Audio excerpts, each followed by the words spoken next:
I'm a single mom living in a quiet suburb outside Chicago with my 14-year-old daughter, Emily. Most nights, I'm too worn out from the insurance office to cook, so we get takeout. It's just easier. After a while, I started to notice one delivery guy showing up more than the others. His name was Rick. At first, he came off like a decent guy.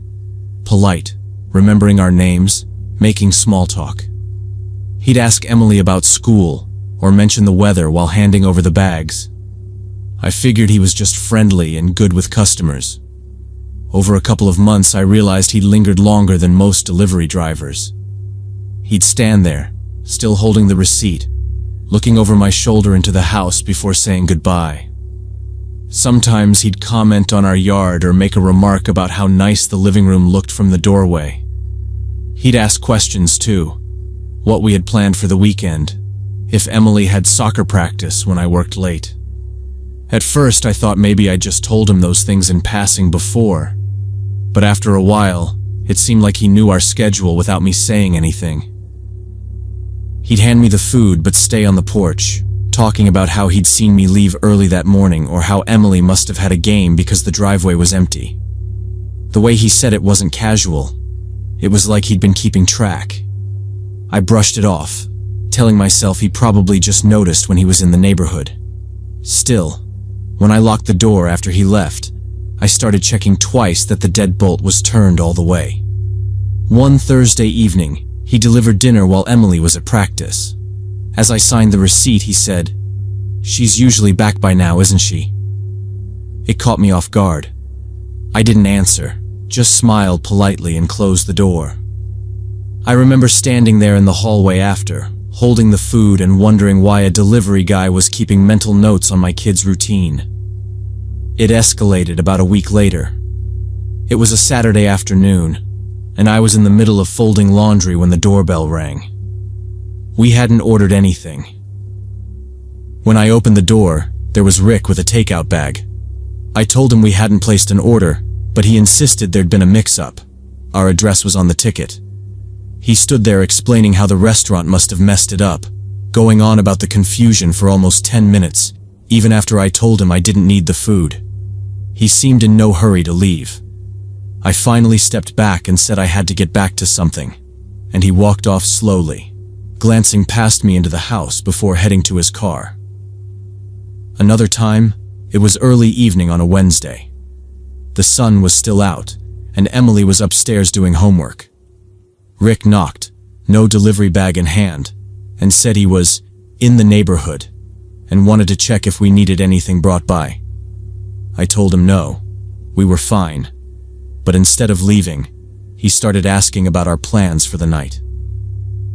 When I cut the conversation short, his eyes drifted toward the side windows like he was trying to see inside. I started noticing a pattern. Whenever he had an actual delivery for us, it lined up with the days Emily was home from school before I got back from work. One afternoon, I came home early and saw his car idling down the block. I pulled into the driveway, and he drove off without stopping. That's when I realized he'd been timing his visits. A few days later, I caught him leaning slightly toward the front windows when I opened the door for a real delivery. He straightened up fast, smiled like nothing happened, and handed me the order. I thanked him, shut the door, and locked it immediately, watching through the peephole until he finally walked away. It got worse once I started running into him outside of deliveries. The first time was at the grocery store. I was in the produce section comparing prices when I heard someone say my name. I turned around, and there was Rick, holding a basket like he'd just happened to be shopping too. He acted surprised to see me, but his cart was empty except for a bottle of water. He made small talk about how busy the store was, then asked if I needed help carrying my bags out. I told him no and left quickly, but my stomach knotted the whole way home. A few mornings later, I went to the coffee shop I stop at before work. As I stepped up to the counter, I heard someone get in line behind me. It was him again. He grinned, made a joke about following me, and asked if I was headed to work. I didn't answer, just paid and left without my coffee. That same week, I picked Emily up from soccer practice and spotted his car parked across from the school. He rolled down his window and waved at both of us, smiling like we were friends. Emily asked, "Why is the delivery guy everywhere we go?" I didn't have an answer I wanted her to hear.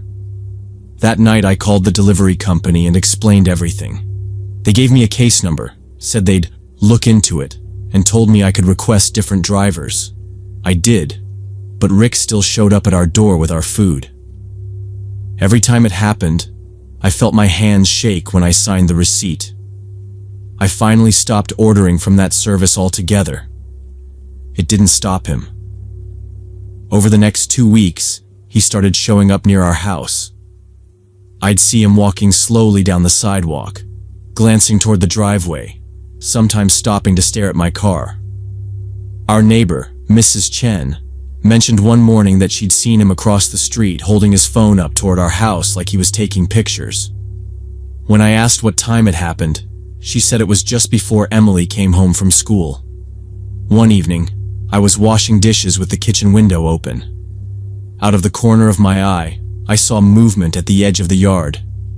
I looked up and saw him standing there, not moving, just watching me. My hands froze in the water. I walked quickly to the front door and switched on the porch light. He turned and walked away without a word.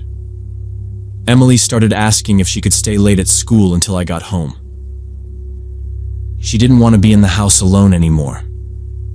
I bought a security camera for the front door and began locking it behind me even when I stepped outside for a minute. I thought about changing our address on every delivery app, just in case. But my work schedule made it impossible to always be there when she got home, and that worried me more than anything. Last Tuesday, just after midnight, my phone rang. It was Mrs. Chen. Her voice was tight when she said she'd just seen someone trying to get into our garage. She was watching from her upstairs window and swore it was Rick. I told her to stay inside and called the police. While I was still on the phone, she whispered that he'd been at the side door for 20 minutes, crouched low, working at the lock with what looked like a screwdriver. I kept my eyes on the window until red and blue lights flashed across the street. The police found him hiding behind Mrs. Chen's hedge. He didn't have any deliveries scheduled. In his car, they found a notebook filled with dates and times. My work hours, Emily's school schedule, days we had soccer practice, even notes about which windows were open when he passed by. The delivery company fired him after they got the police report. I got a restraining order the next morning. We switched to a different delivery service and put cameras around the house, front and back. I still check every lock twice before bed. Emily doesn't want to order food anymore. She says she'd rather make sandwiches. And honestly, I agree.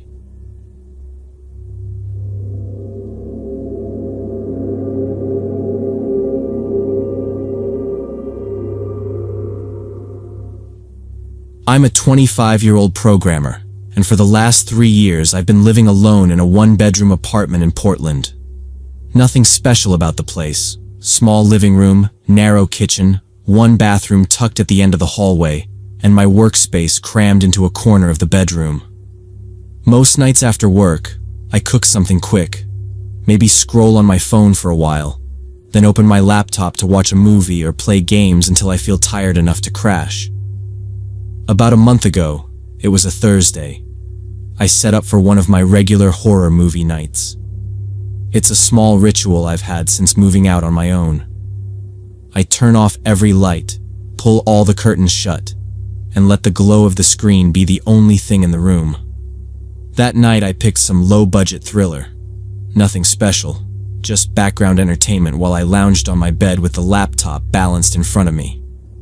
Around midnight, I hit pause to stretch.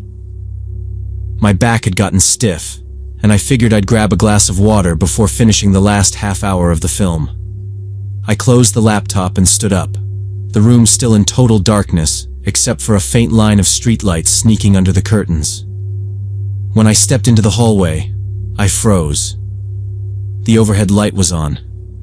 The switch for that light is right next to my front door. I hadn't touched it all day.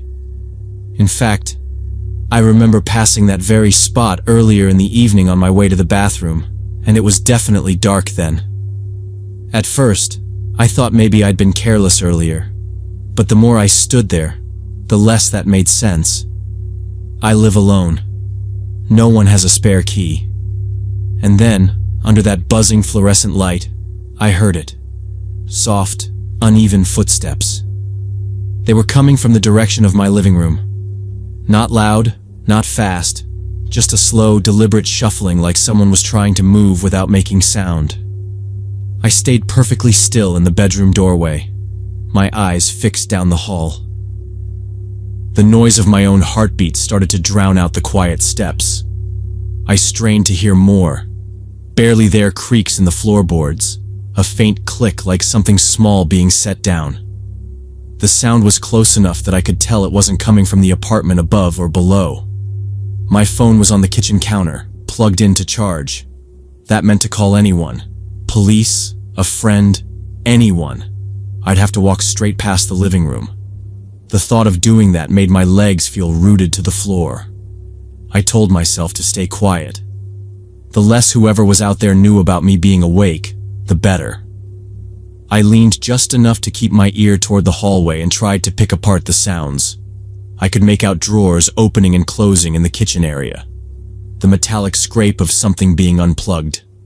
Then silence, long enough that I started wondering if they'd left. But every couple of minutes the steps would return, slower this time, like they were pausing to listen. I held my breath each time the noise stopped, expecting to hear the creak of the floor just outside my bedroom door. It never came.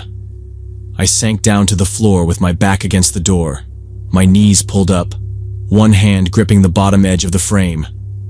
My apartment is small enough that if someone wanted to find me, it wouldn't take long. Every sound seemed magnified.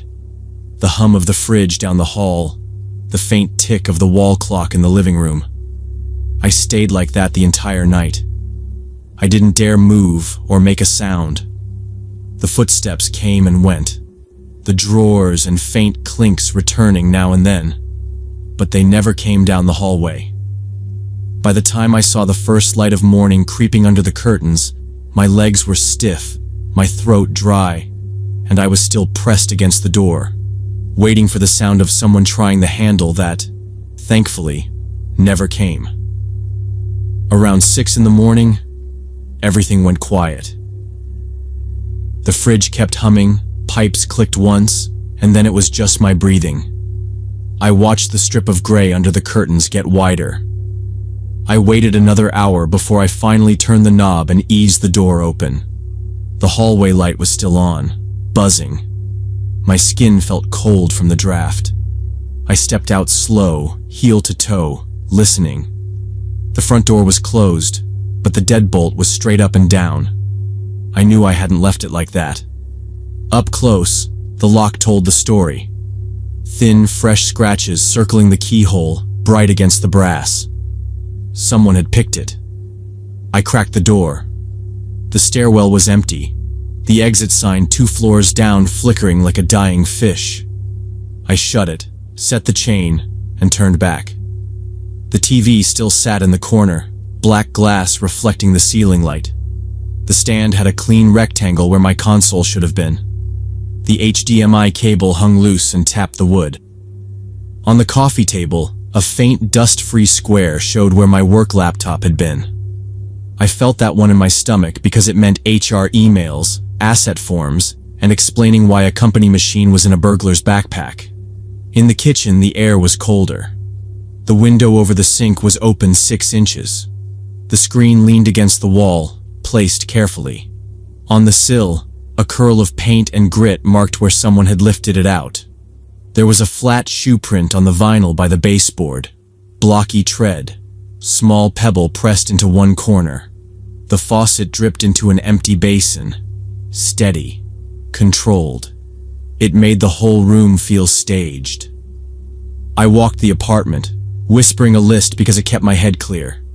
Console, controllers, VR headset, work laptop, old tablet, backup drives. They left the TV, my desktop tower, the monitors, a stack of cases worth nothing. The bedroom closet door was open. Every hanger still faced the same way. That detail turned my mouth dry. I called the police with my back against the kitchen wall, the open window in front of me. While the phone rang, I slid the screen back and latched the window. My fingers shook enough that the latch clicked twice before it caught. I gave my address and said I'd been home during a burglary. The dispatcher told me to wait outside if I felt unsafe. I chose the hallway by the stairs. I could watch my door and still hear my apartment. It felt like the least bad choice. 2 officers showed up 20 minutes later. One took notes while the other walked the door, the window, the living room, the bedroom. I answered their questions in short sentences. When I told them about the hallway light and the slow footsteps and how I stayed behind my door, the older one looked at the bedroom and nodded like he could picture the floor under my back. They said the same thing I'd already guessed. The burglars heard the movie and knew someone was home. Turning on the hall light pinned me in place or tested if I'd react. Once they were sure I wasn't coming out, they took their time. They knew what they wanted, the younger one said, tapping the unthrown deadbolt and the tidy screen. Not random. I signed the report. The older officer asked if I'd seen anyone watching the building. I hadn't. He told me to call my bank and my job and check any tracking. Only my phone had it. Before they left, they knocked on my downstairs neighbor's door.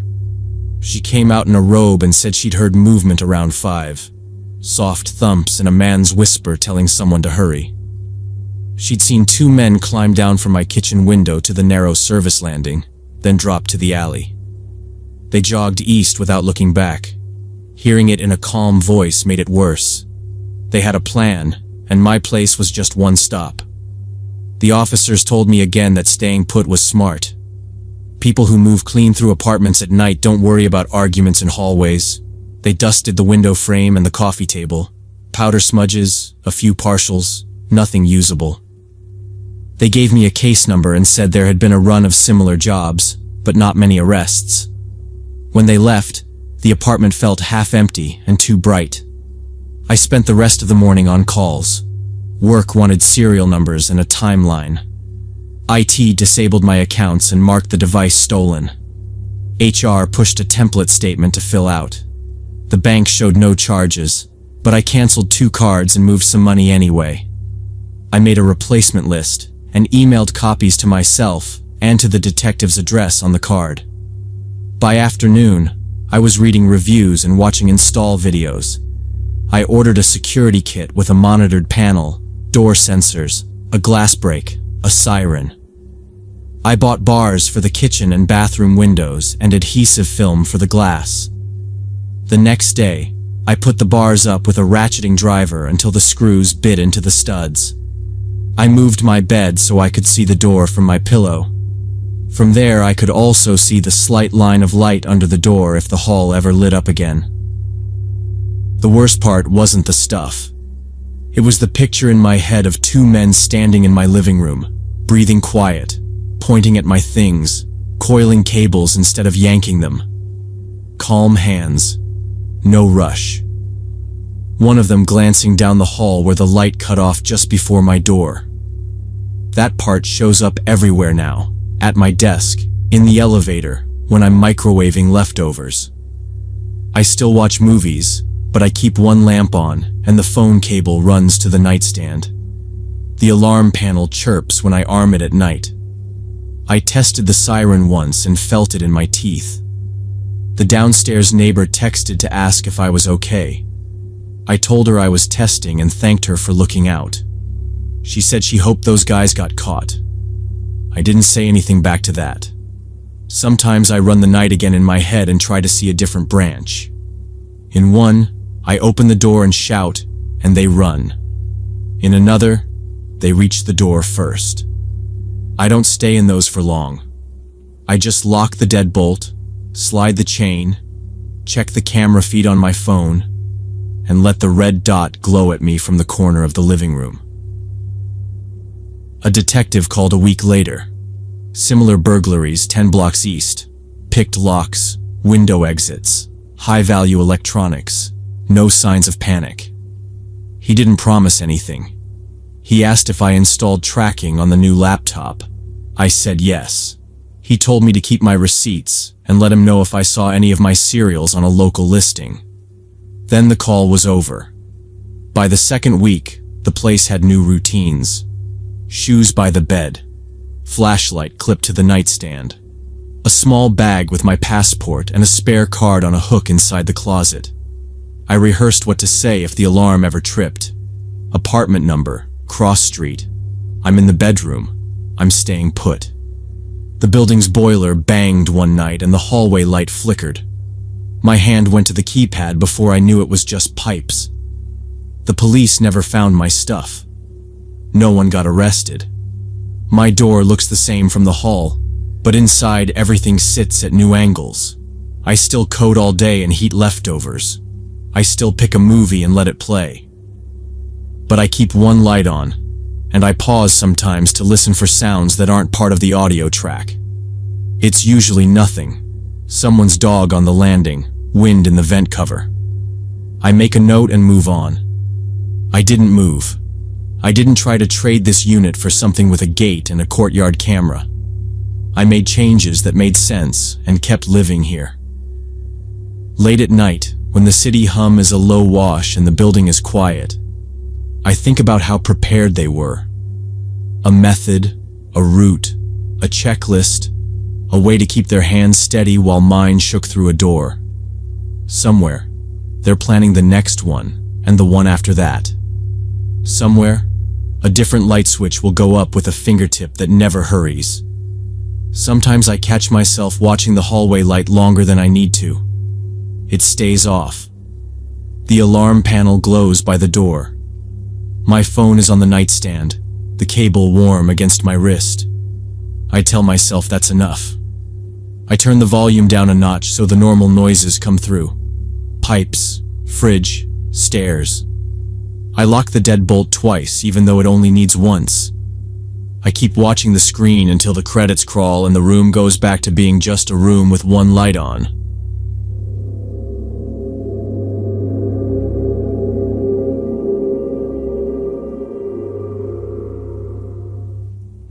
I was 25, working weekends as a delivery driver to save for a house down payment.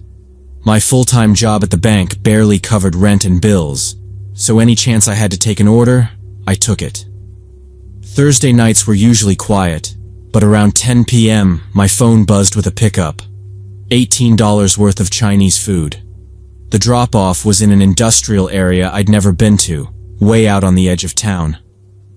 The GPS took me down Industrial Road, past dark lots and half-abandoned buildings with rusted fences and weeds pushing through the cracks in the pavement. The destination was a cluster of warehouses, most of them with faded numbers and padlocked gates. My app listed the customer as Dave Collins. The note section said he was on a night security shift at Warehouse 47. He had called after placing the order, his voice low and rough, almost like he had a bad cold or smoked too much. He told me the front doors were locked after 8 p.m. and I'd have to meet him at the rear entrance. I asked if the GPS would get me there. He said yes, just follow it to the warehouse, park, and walk around back. I didn't think much of it. Industrial drops weren't rare. But I noticed how isolated the area felt. Street lights were few and far between, most casting a dim orange glow that barely lit the sidewalk. The only sounds were the hum of my car engine and the occasional gust of wind rattling a loose chain-link gate. The warehouse numbers were painted in huge white block letters. I passed 41, 43, 45, then finally spotted 47 toward the far end of the lot, a larger building with lights on inside. The windows were high up, and a dull mechanical whir came from somewhere deep within, probably ventilation fans. The front gate was open, though I didn't see any security vehicles or personnel. I drove in slowly, scanning the lot. A couple of semi-trailers sat backed into loading bays, but there was no movement. I parked near the side and grabbed the food bag from the passenger seat. The place smelled faintly of oil and metal, like machine shops I'd been in before. Following his instructions, I made my way to the back. The difference in lighting was immediate. While the front had bright security floods, the rear was shadowed, only one flickering light mounted above a solid metal door. The ground here was uneven, with dark stains across the concrete that could have been oil or something else. I pulled out my phone and called the number from the order. It rang once, then went straight to voicemail. That's when I heard it. A sharp metallic bang from inside, like something heavy had been dropped or slammed against a wall. My first thought was that it could be a loading dock worker, but the sound seemed to echo oddly, like it came from farther in. I was about to call again when a man's voice came from somewhere beyond the door. "Come inside," it said. It didn't sound exactly like the voice from the phone. It was louder, less raspy, but still male. I couldn't see anyone through the small wired glass panel in the door.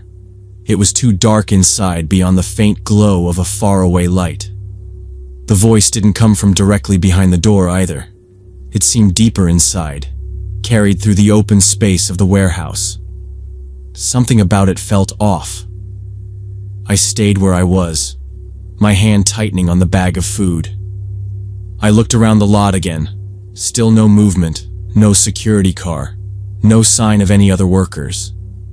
The flickering bulb above me buzzed, and I became aware of how quiet everything else was. My shoes scraped the concrete as I shifted my weight. "Dave?" I called out. No answer. Just the faint hum of the ventilation system, and that flickering light clicking every few seconds. Then, from somewhere in the dark beyond the door, the voice came again, a little lower this time. "Come in. Back here." I didn't move. My other hand went to my phone, but my signal indicator flickered between one bar and none. I took a slow step back, scanning the shadows that pooled around the edges of the building. Still nothing. The metal door in front of me stayed closed, and whoever was speaking hadn't come into view. I stood there for a few seconds more, the food bag cooling in my grip, my mind running through whether to knock, wait, or just leave. My instincts kicked in hard, and I turned away from the door without another word. The urge to put distance between me and that flickering light was overwhelming. I walked quickly back around the side of the building toward where I'd parked, scanning the shadows every few steps. The lot was still empty, but the silence felt heavier now, like the air itself was waiting for something.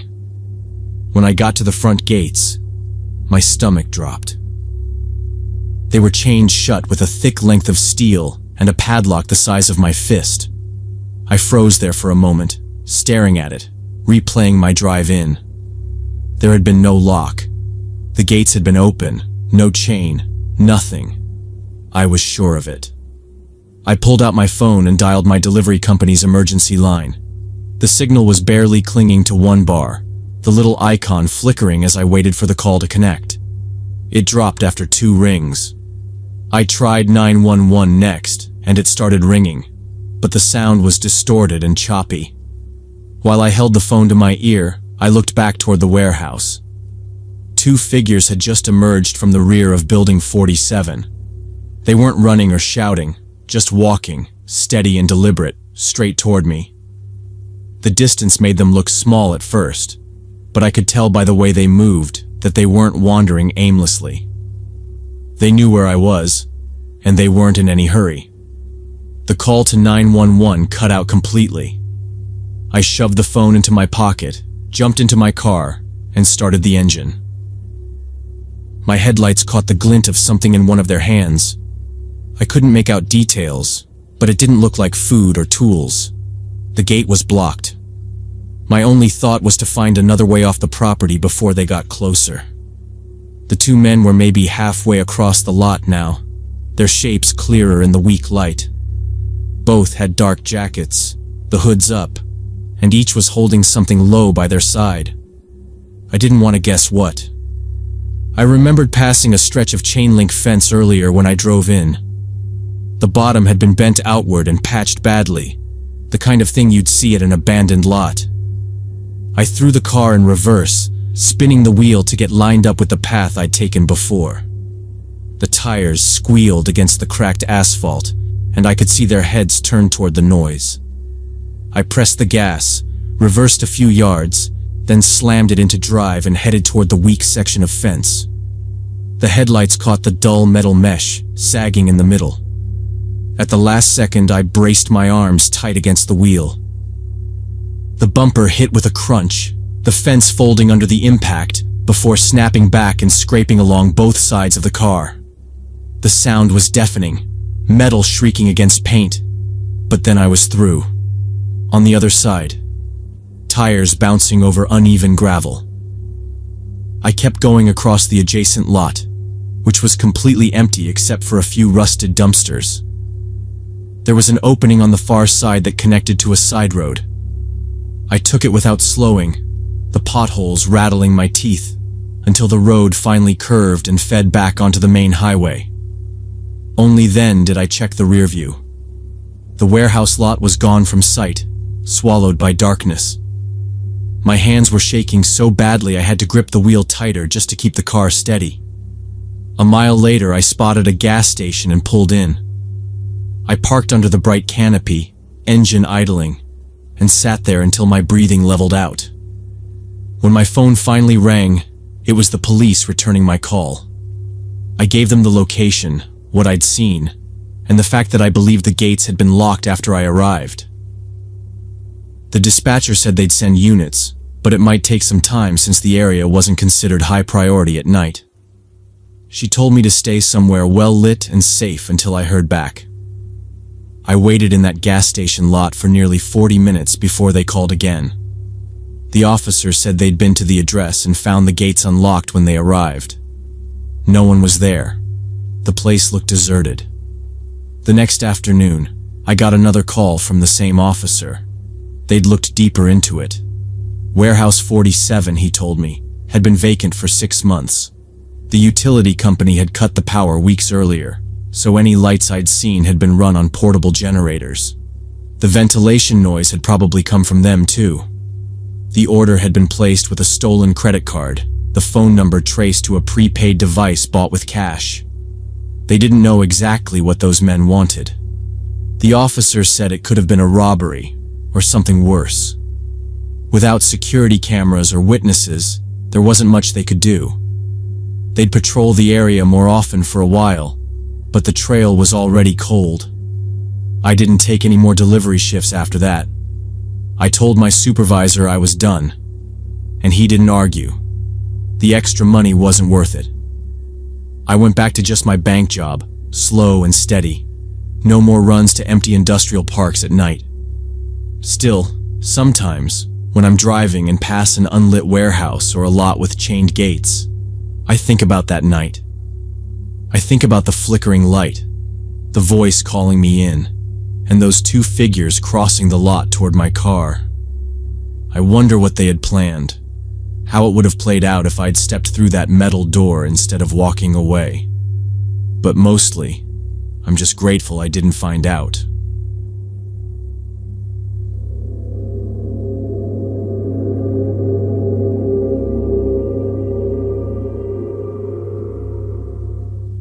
I'm a software engineer from Portland, and for 20 years I've been going to the same remote fishing spot in the Cascade Mountains. Pine Ridge Lake is a small, calm body of water surrounded by thick fir trees, far from any tourist path. You only find it if you know the old logging road, the kind that's been left to weeds and ruts. GPS is useless out there, and you lose cell service at least 10 miles before you get close. My grandfather first brought me when I was a kid, showing me the way like it was some family secret. Every visit after that, no matter the season, I had it all to myself. The drive up is quiet, just miles of gravel, potholes, and trees pressing in. When you finally reach the lake, there's no dock, no trail markers, just a sloping shore with patches of grass between the rocks. I'd bring a tent, a folding chair, and a couple of rods. My camp would always be in the same spot along the north shore, close enough to hear the water lapping at night but high enough to avoid any rising damp. I'd spend hours casting into the still water, then reading on the bank when the sun was high. That was the appeal. Total isolation. No engine noise, no voices, not even the hum of power lines. I'd never seen another person there. I could sit on the water's edge and feel like the last person alive. Last August, I packed for 4 nights and made the trip without thinking twice. By late afternoon, I'd pitched my tent, built a small fire pit from the same stones I'd used for years, and settled into the rhythm of the place. The first 2 days passed the way they always did, slow and uneventful. Fishing, eating, walking the edge of the lake to stretch my legs. Not a single sign of anyone else. On the 3rd morning, the weather was clear. I decided to take a slow walk around the entire perimeter, something I only did when the ground was dry enough to keep from slipping on the moss. The south side was rougher terrain, but I liked checking the shallows for signs of wildlife, tracks, feathers, the occasional shed snakeskin. It was near the eastern bend that I saw them, fresh footprints in the soft, damp earth just a few feet from the waterline. They weren't mine. I crouched down, looking at the detail in the tread. Running shoes. The size was small, maybe a woman's size 7, and the edges of the impressions were still sharp. They couldn't have been there more than a few hours. The tracks came up from the lake, cutting across a patch of mud, then turned sharply toward the tree line. I followed them to where they disappeared into thick undergrowth, ferns waist-high, brambles mixed in. Whoever made them hadn't blundered through. The trail beyond was faint, almost non-existent. A person who didn't want to be followed would move exactly like that, placing steps where the ground stayed firmer and the foliage closed quickly behind them. I stood there for a while, listening. The woods were still, no birds calling, no branches moving. I pushed a few feet in, trying to pick up the trail again, but it was gone almost immediately. I knew the terrain well enough to see that someone had chosen their route carefully, avoiding spots that would leave obvious marks. That was the first time in 20 years I'd found a trace of another person at Pine Ridge Lake. And it wasn't just the fact that they'd been there. It was that they hadn't stayed by the shore like anyone else might. They'd gone straight into the thickest cover around, as if they didn't want to be seen at all. That evening the air was still, and the lake was black glass under the fading light. I sat close to my campfire, the only glow for miles, reading with my headlamp while a pan of water heated on the stones. It was quiet enough to hear the pop and crack of sap in the wood. Then, faint at first, I caught the sound of branches snapping in the forest. It wasn't wind. The steps came slow, deliberate, from somewhere beyond the ring of light. I turned my headlamp toward the sound. 2 shapes emerged from between the trees, a middle-aged man in a camouflage jacket, the kind you buy at an army surplus store, and a young woman in jeans and running shoes. I noticed her shoes immediately. Same tread, same size as the prints I'd seen that morning. They stopped about 30 feet from my fire and just stood there, silent. The man's eyes seemed to move around my campsite, taking in details. The woman looked at me but didn't speak. I asked if they needed something. The man said they were lost and looking for the highway. His voice was flat, like reading from a card. I gave them directions. Follow the old logging road west until it intersects with County Road 8, then south to Route 22. He didn't ask me to repeat anything. They didn't thank me.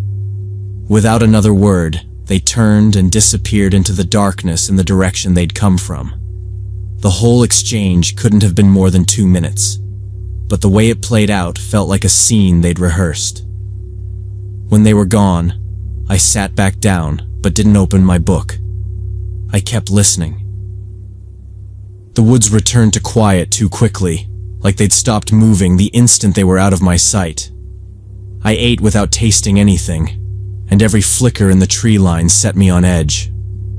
By full dark, the unease had built to something I couldn't ignore. They'd been too clean for people wandering the backcountry. No packs, no water bottles, no map. Their story didn't hold up. I decided I'd rather lose a night's sleep than spend it wondering if they'd come back. I doused the fire, grabbed my flashlight, and started tearing down camp. While I worked, the night sounds began to change. Rustling came from the brush in short bursts, stopping when I swung my light toward it. At first, it was in one spot, then another, on the opposite side of camp, then behind me. The pattern was too deliberate to be random animals. It felt like someone circling, staying just out of the beam. My pace quickened, shoving gear into my pack without caring how it fit. The trail to my truck was rough and unlit. Even in daylight, it took nearly 2 hours. In the dark, with the extra weight and my nerves pulled tight, it stretched to 3. I kept my light low to the ground, scanning for movement. More than once I stopped, turned, and caught a glimpse of branches swaying where nothing else moved. No footsteps, but the silence behind me felt occupied. I kept moving. My shoulders ached from checking over them so often. When I finally saw the faint glint of metal from my truck's roof rack through the trees, relief came hard and fast. I loaded my gear into the back and slid into the driver's seat. The forest at my back was still, but it felt wrong, like something was holding its breath. I didn't waste time. The engine noise seemed too loud in that empty place, and I drove until I reached the first spot of cell service before I stopped. I never went back to Pine Ridge Lake. Whatever was out there that night wasn't about being lost or finding a highway. They'd been tracking me. The woman's footprints from that morning weren't casual wanderings. She'd been close enough to the lake to know where I was camped, probably watching while I thought I was alone. It made me wonder if this had been the first time or if they'd been there on earlier trips, keeping just far enough away not to be seen. In the weeks after, I found a new spot, still quiet, still surrounded by trees, but close enough to maintain trails that there's always a chance someone will pass by. The kind of people who carry day packs and wear bright jackets, who actually look like they belong in the woods. The solitude isn't as complete, and the fishing isn't as good, but I'll take that trade. Sometimes I think about that night, about how the glow of my fire must have been visible through the trees from a long way off. I picture the two of them standing there, deciding when to step into the light. I remind myself that safety isn't always about being as far from other people as possible. Sometimes it's about knowing that if something goes wrong, you're not the only human for miles. I miss Pine Ridge, but whatever it used to be for me is gone. Now, when I fish, I keep my back to open ground and my eyes on the tree line.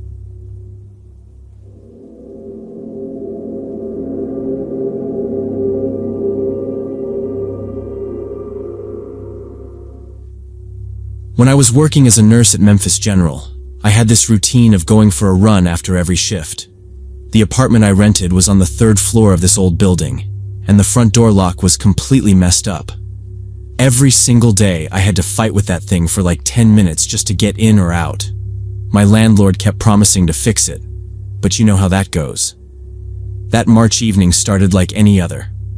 I wrestled with the lock, finally got it closed, and headed out for my usual route through the residential streets. The sun was just starting to set, and there weren't many people around. I cut through the same blocks I always did, past small brick houses with tidy front yards, street lights that would flicker on any minute. The air was cold but not freezing, enough that I kept a steady pace just to stay warm. I didn't listen to music when I ran. I liked hearing what was around me. Shoes on pavement, distant traffic, the occasional dog barking from behind a fence. About halfway through my run, This guy appeared next to me and started jogging at my pace. He looked maybe mid-40s, tall and thin with some gray in his dark hair. He had on a windbreaker, running shoes that looked newer than mine, and gloves. I figured maybe he was just another runner, but he didn't pull ahead or drop back. He matched me exactly. At first, I thought he was being friendly, maybe just passing the time until our routes split. But then he started asking all these weird questions. Where do you live? Do you run at the same time every day? Do you work around here? It wasn't just the words. It was how he asked them, like he was trying to pin me down, not make conversation. His eyes didn't really smile, and he kept glancing sideways at me while barely moving his head. The way his voice stayed low made me instantly aware of how empty the street was.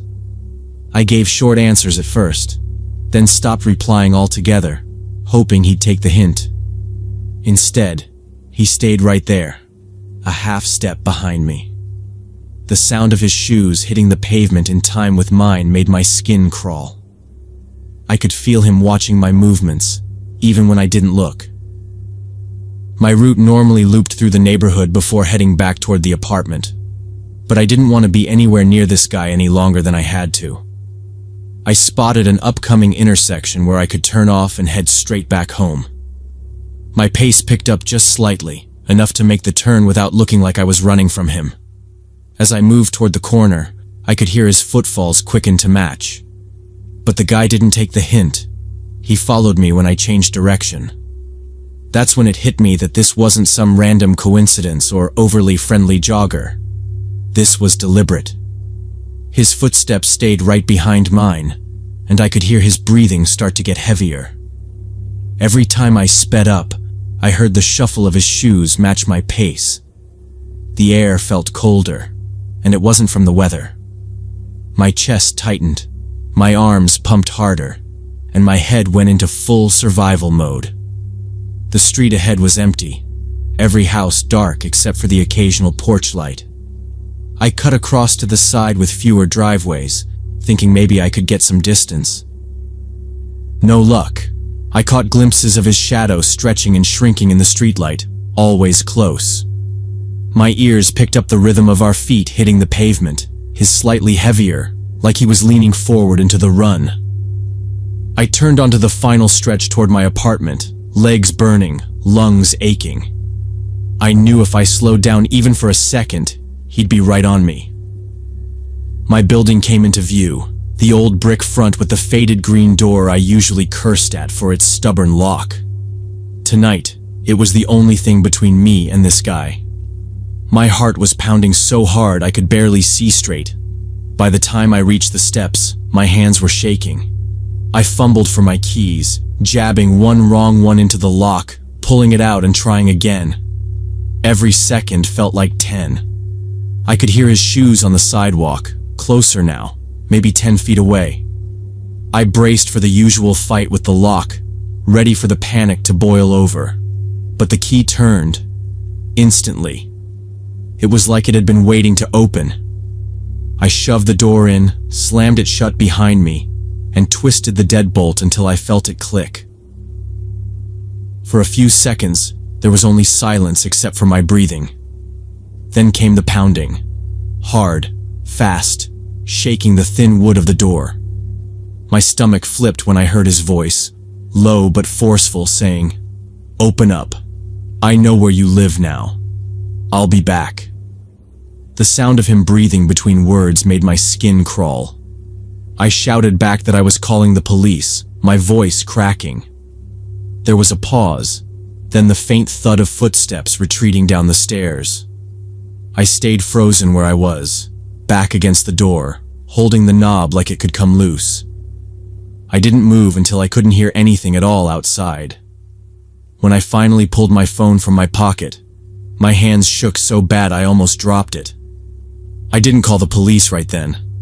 I called my friend who worked in the office building next to mine. She didn't even hesitate. 10 minutes later, she was at my door with a bag of takeout and her overnight things, saying she wasn't leaving me alone. We sat on the couch for hours, talking in half whispers, even though we knew he was gone. I called in sick the next day, not ready to step outside and risk seeing him again. I spent most of the morning with my laptop open, scrolling through maps of the city, trying to figure out running routes that took me far from my neighborhood. I even looked up gyms, considering giving up running outside altogether. The lock went right back to its old self after that night. 10 minutes of wiggling and swearing just to get the door open or closed. I couldn't stop thinking about that moment. The way it had opened so easily when I needed it most, like it knew. I never saw the man again. But I didn't make it easy for him if he tried. I switched my running times, switched streets, sometimes drove across town before even starting a run. Some nights, lying in bed, I'd replay the sound of his feet behind me, the way his breathing had matched mine, and the thud of his fists against my door. I always come back to the same thought. If the lock had stuck that night like it usually did, he would have been standing right behind me on the landing. And I don't know what would have happened next. Whatever that key turned for, it worked when it absolutely had to. And I'm not sure I'll ever stop thinking about why.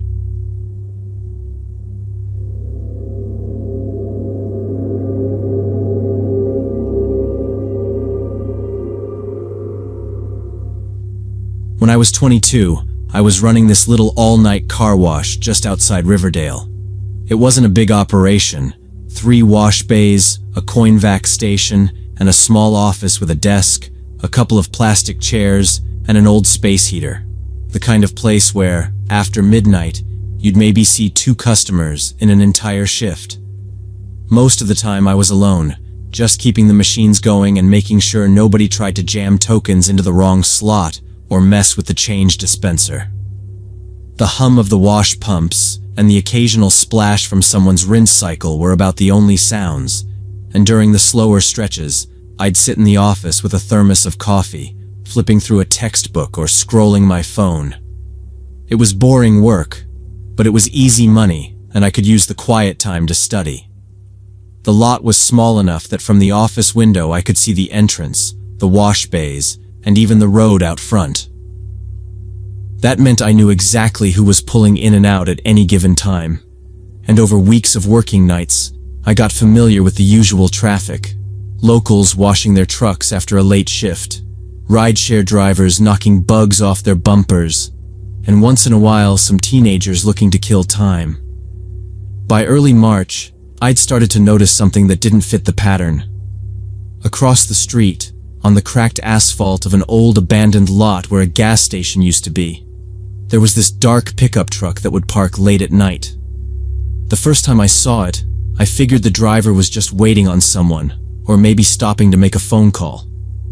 It sat there for about 40 minutes before pulling away, never coming over to use the wash.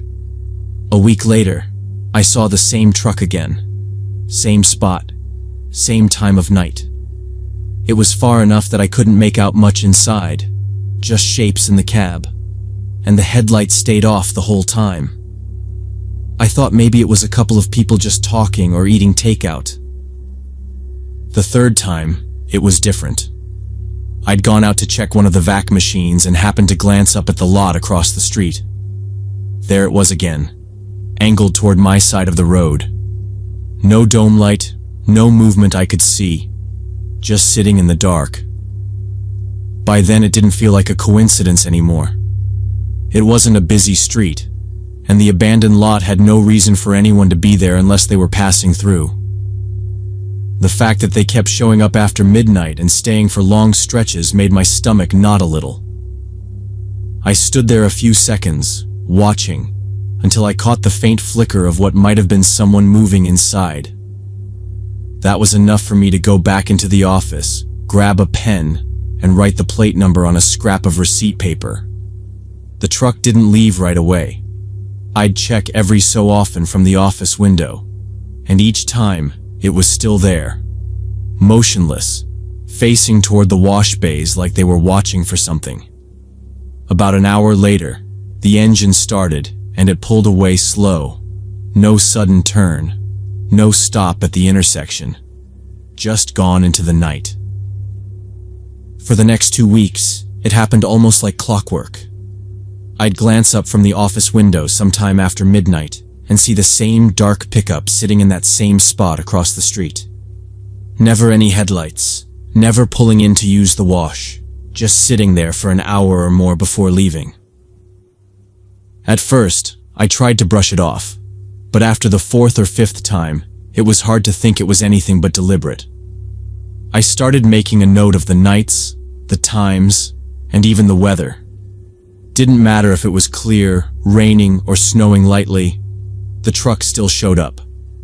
I decided to take some precautions.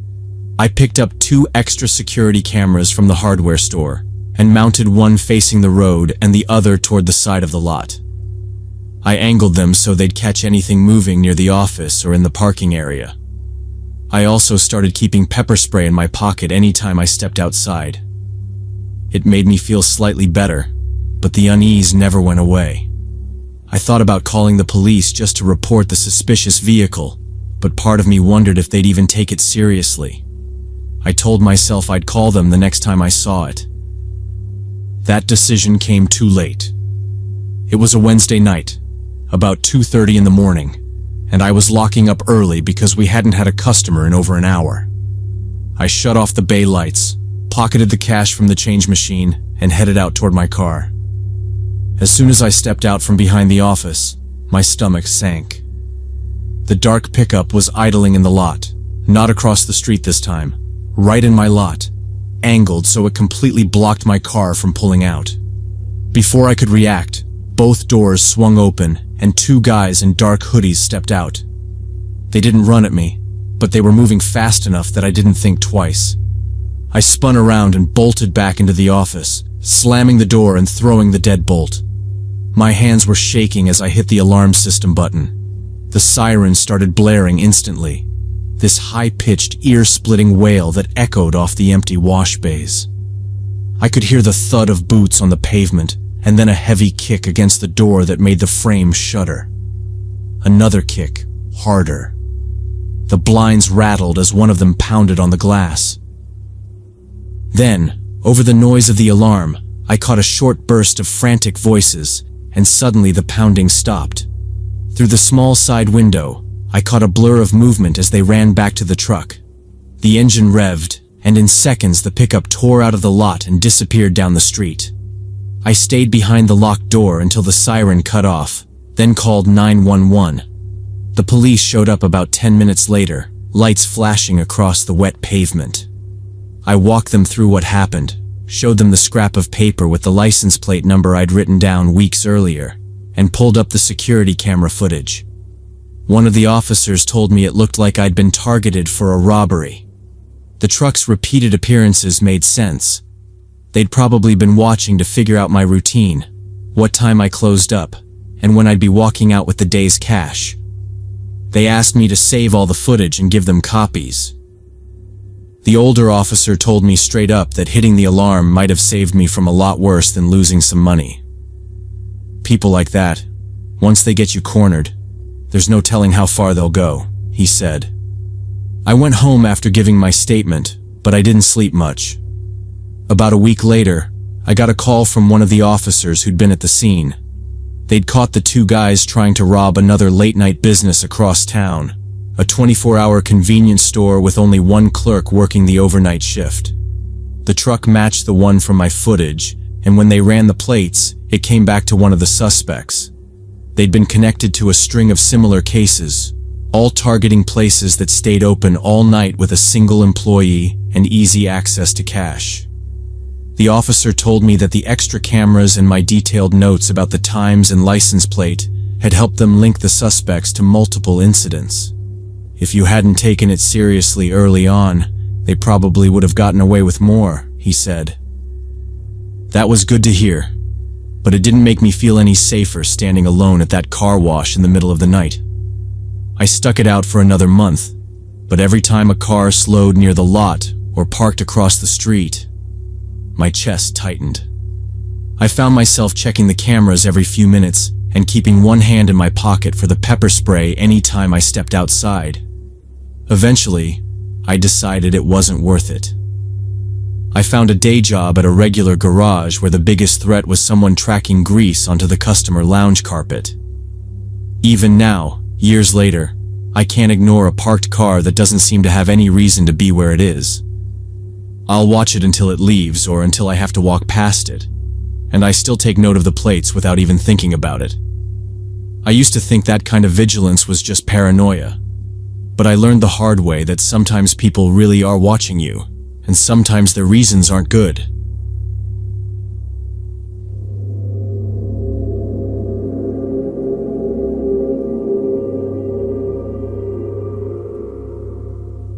It was coming down hard that night, enough rain to turn most drivers in the city back toward home. I was running my usual night shift in Phoenix, taking jobs off the app, not thinking much about it when a request popped up. Pickup from someone named Danny Hughes. The location was way out in the industrial district, a stretch of warehouses, chain-link fences, and the kind of half-lit lots that always looked abandoned at night. I took it anyway. The trip there took 40 minutes, long, empty streets, traffic lights cycling for nobody. By the time I got close, I hadn't seen another car in 10 minutes.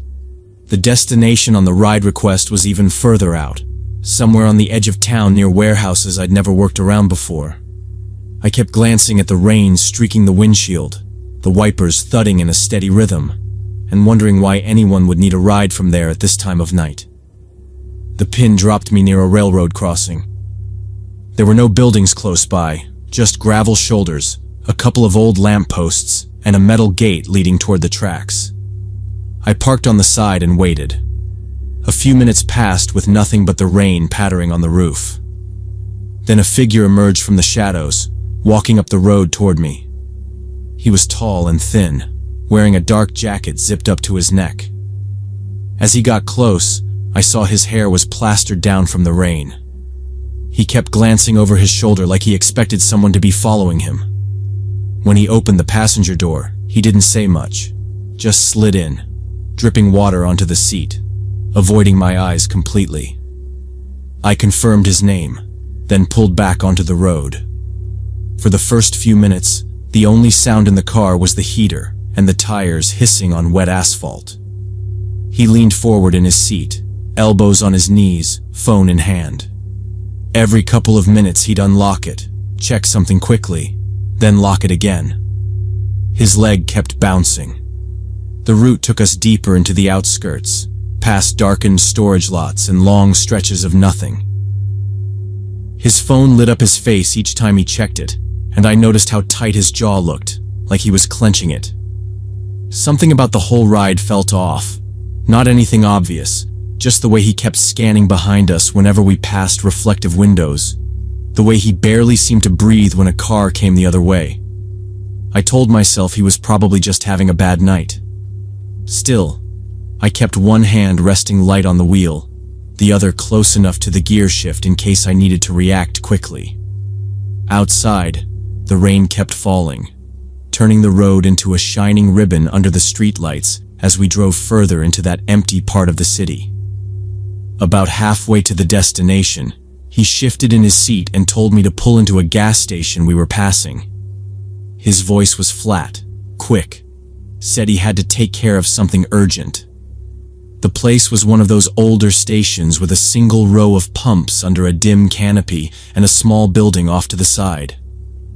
As I slowed down to turn in, the light from my phone screen lit up the dash. The app was open in front of me, showing the usual ride details, passenger name, pickup and drop-off points, and the phone number linked to the account. I noticed his head tilt toward it. Out of the corner of my eye, I could see him staring at the display. His eyes locked on the name and number like they'd just told him something he didn't expect. The way his expression shifted was subtle, but it was enough. Brows tightening, mouth pressing into a thin line, shoulders tensing as if a weight had just settled on him. I pulled up beside the pumps, waiting for him to grab whatever he needed from inside. But he didn't move right away. He stayed there, still looking at my phone, not saying a word. His fingers tightened around his own phone like he was thinking through something in real time. The rain thudded on the roof, wipers clicking back and forth, and I sat there in the uneasy silence, watching him from the corner of my eye. Then, without a word, he opened the door and stepped out. He didn't even close it all the way before walking toward the side of the building. I called after him, asking if he wanted me to wait, but he didn't respond. The door finally swung shut from the weight of it, and I looked down at my phone just in time to see the ride status change. The trip was canceled. I blinked at the screen, confused, then looked back up to see him disappear behind the gas station into the shadows near a dumpster. I sat there for a few minutes, engine idling, thinking he might just be grabbing something and coming back. But the rain kept falling, the pumps stayed empty, and he never reappeared. Eventually, I put the car in gear, pulled back onto the road, and headed away with the map screen empty. It was the strangest fare I'd had in years. No explanation, no goodbye, just gone. The next morning, my phone rang while I was getting ready for another shift. Unknown number, Phoenix area code. I answered, and the voice on the other end identified himself as a detective with the city police. He asked if I'd given a ride to a man named Danny Hughes the previous night. I told him yes, explained where I'd picked him up and how the ride ended. That's when he told me there had been a convenience store robbery less than an hour after I dropped the trip. The store was just a few blocks from where the gas station sat. According to the detective, the suspect had fled on foot in the pouring rain, heading into the industrial district. Security footage from the store's cameras caught a tall, thin man in a dark jacket. The stills they'd pulled looked almost exactly like my passenger. I asked if they'd traced him through the app, but the detective said that wasn't going to be easy. The name Danny Hughes wasn't real. The phone number linked to the account was attached to a prepaid SIM bought with cash at a kiosk. No ID, no traceable billing address. Whoever he was, he'd set the account up to leave nothing behind. The detective said it was possible the guy had planned to use my car to get away after the robbery, but seeing the ride info on my phone and realizing the app was tracking everything might have spooked him. It explained why he left so abruptly and canceled the trip. If he'd gone through with it, every second of the ride would have been logged. Pickup location, route, drop-off. Not the kind of evidence someone in his situation could risk. I sat there after the call ended, thinking about how close that line had been. If he'd followed through, I could have been pulled into a felony investigation, maybe even treated as an accomplice until things were sorted out. It wasn't a comforting thought, especially considering how normal it had all seemed at the start. Now, when I get that gut feeling, when a passenger's behavior throws up those quiet, nagging alarms, I don't ignore it. I don't care how slow the night's been or how tempting the fare looks. The meter isn't worth wondering later how close I came to being dragged into someone else's crime.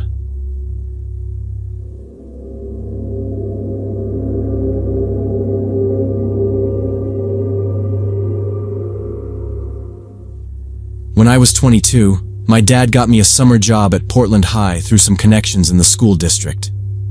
I was working as an admin assistant, mostly filing and updating student database records, while the building was getting ready for the new school year. The administrative wing was quiet since it was summer break, and most days I worked alone. The work was simple: sorting folders, logging changes into the system, double-checking entries against paper forms. I'd put my headphones in, line the stacks of files neatly on my desk, and work through them while the hum of the air conditioning filled the hall.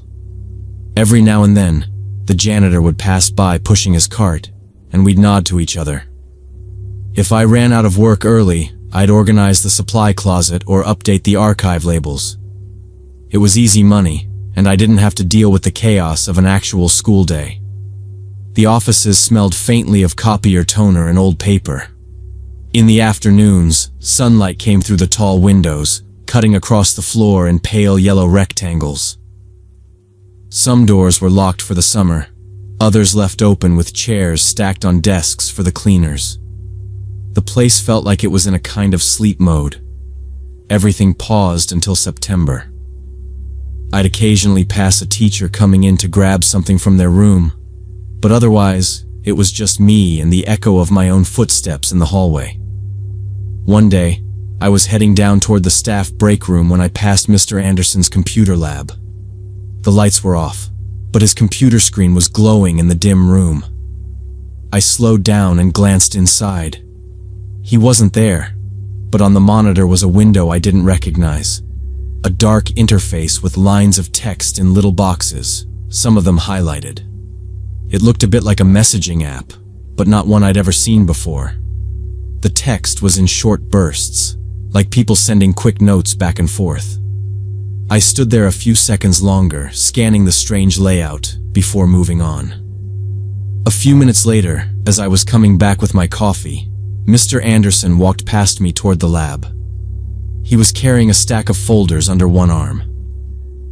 When he noticed me looking inside, he smiled and said he was working on a project to secure more funding for computer equipment upgrades.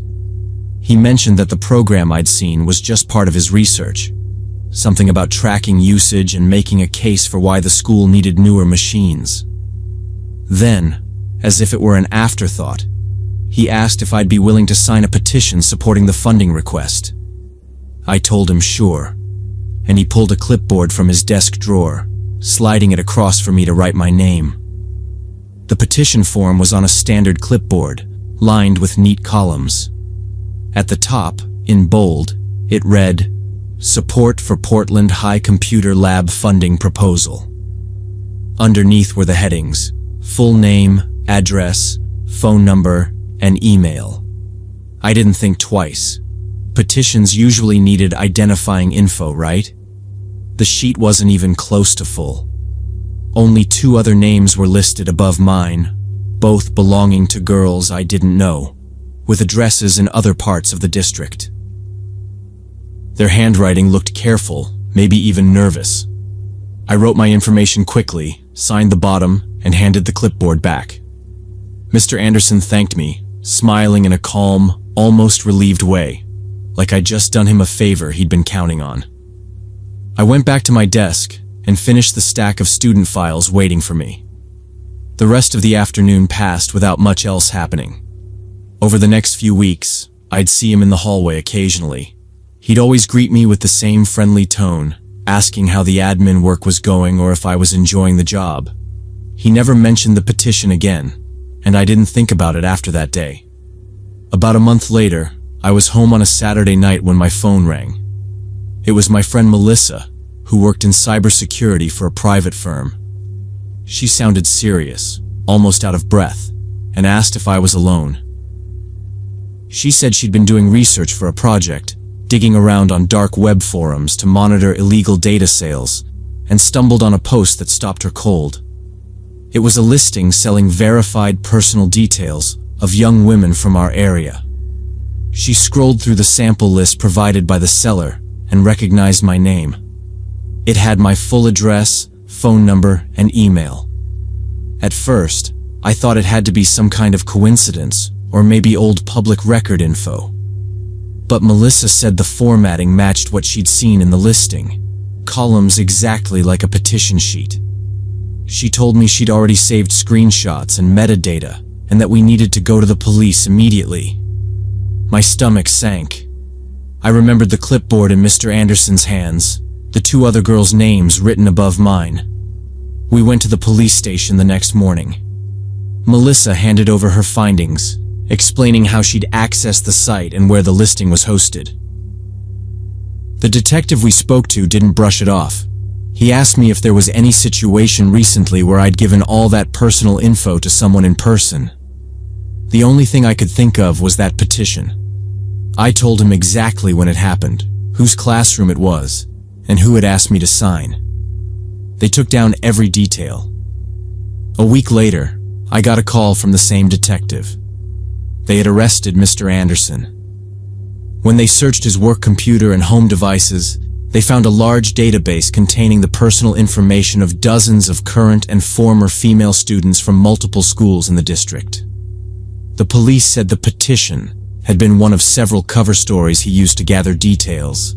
Other times he'd called it student survey research or alumni contact updates. He'd been compiling these lists for months, maybe longer, and many of the names in the database matched the listings Melissa had seen online. It got worse. During the search of his house, they found surveillance equipment, small wireless cameras, GPS trackers, even notebooks filled with detailed observations about certain students' routines. There were printouts of maps with homes circled, annotated with things like home alone after 3 or walks dog at 8 p.m. The investigators told me outright that it looked like he had been planning something far more dangerous than just selling personal information. I wasn't the only one who'd been approached. The other 2 names I'd seen on the petition sheet belonged to girls who had been given different stories. One thought she was signing up to volunteer for a school event. The other was told she was helping with a technology grant application. Both remembered him insisting they write their full address and phone number. None of us had questioned it. The district sent out a formal letter to parents and staff about his arrest, saying he'd been terminated and that the police were handling the matter. They didn't give many details publicly, but word spread fast. People who'd known him for years, students, parents, even teachers, were shocked. He'd always been seen as this approachable, dedicated teacher who stayed late to help kids with projects. In the weeks after, I kept replaying that day in my head. I remembered how casual it felt, how I didn't hesitate even for a second before writing down everything he asked for. I felt stupid for not wondering why a funding petition needed my home address, but the truth is, I never saw him as anything other than trustworthy. That's probably what he counted on. Now, I don't give out personal information without thinking hard about who's asking and why they really need it. I've gotten comfortable saying no, or leaving sections blank if something feels unnecessary. It's not paranoia, it's caution. Because I learned the hard way that sometimes the people who seem the safest, the most normal, are the ones who've been planning something all along, and they'll hide it behind the friendliest smile in the room.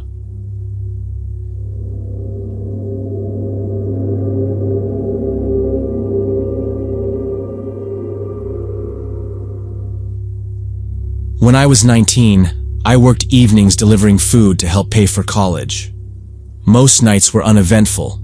People ordered dinner, I drove to their house, handed over the food, and went on to the next stop. It was the kind of job where you could switch to autopilot as long as you didn't hit traffic. That Thursday night, I had just finished a delivery near downtown when my phone buzzed with a new order. Sushi, prepaid. Heading out to a house about 20 minutes into the suburbs. The name didn't ring a bell, but the address looked normal. No apartment buzzers or strange notes in the delivery instructions. I grabbed the insulated bag from the restaurant, packed it in my hatchback, and set off. Traffic was light for once, so I merged onto the main road leading out of town and settled in for the drive. A couple of minutes in, I noticed a dark SUV pull out from a side street behind me.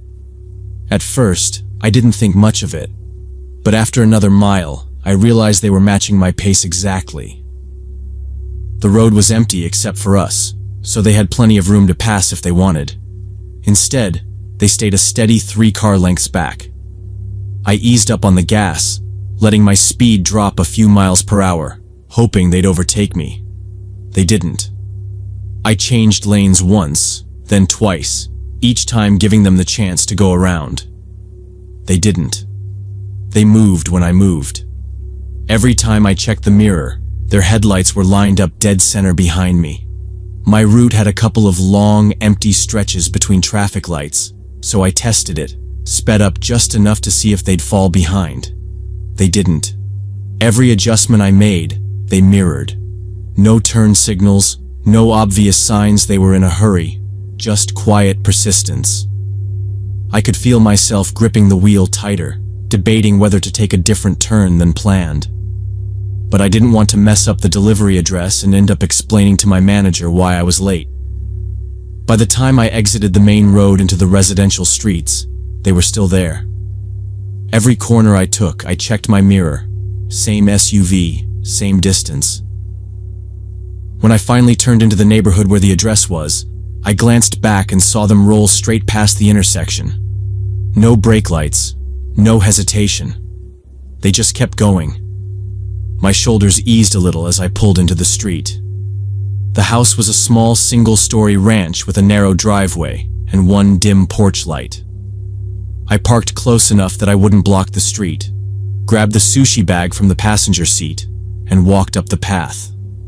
The windows were all dark except for a soft yellow glow spilling from the living room. I rang the bell and waited.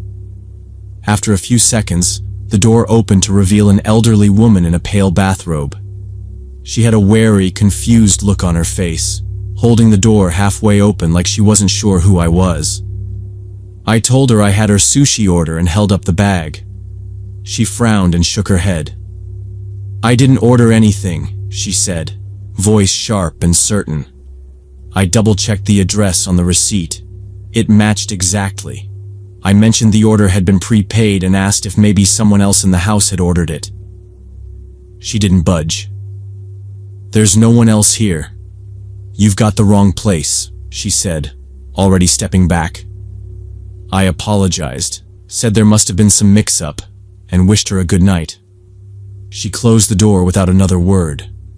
Turning back toward my car, the quiet of the street felt heavier than it had a few minutes ago. The bag of sushi swung lightly in my hand as I walked down the driveway, still trying to figure out how the address could be wrong. I reached the car and unlocked it, the sound echoing faintly in the still air. When I reached my hatchback, my stomach dropped. The same dark SUV was now parked sideways across the driveway, its front end angled toward me, cutting off any way to the street. All three men inside had gotten out, dressed in dark clothing that made their faces hard to read in the low light. They moved with a slow, deliberate confidence, spreading out as they approached. One of them kept his right hand inside his jacket, the way people do in movies when they're holding a weapon. My body reacted before I could think. I yanked the driver's door open and threw myself inside.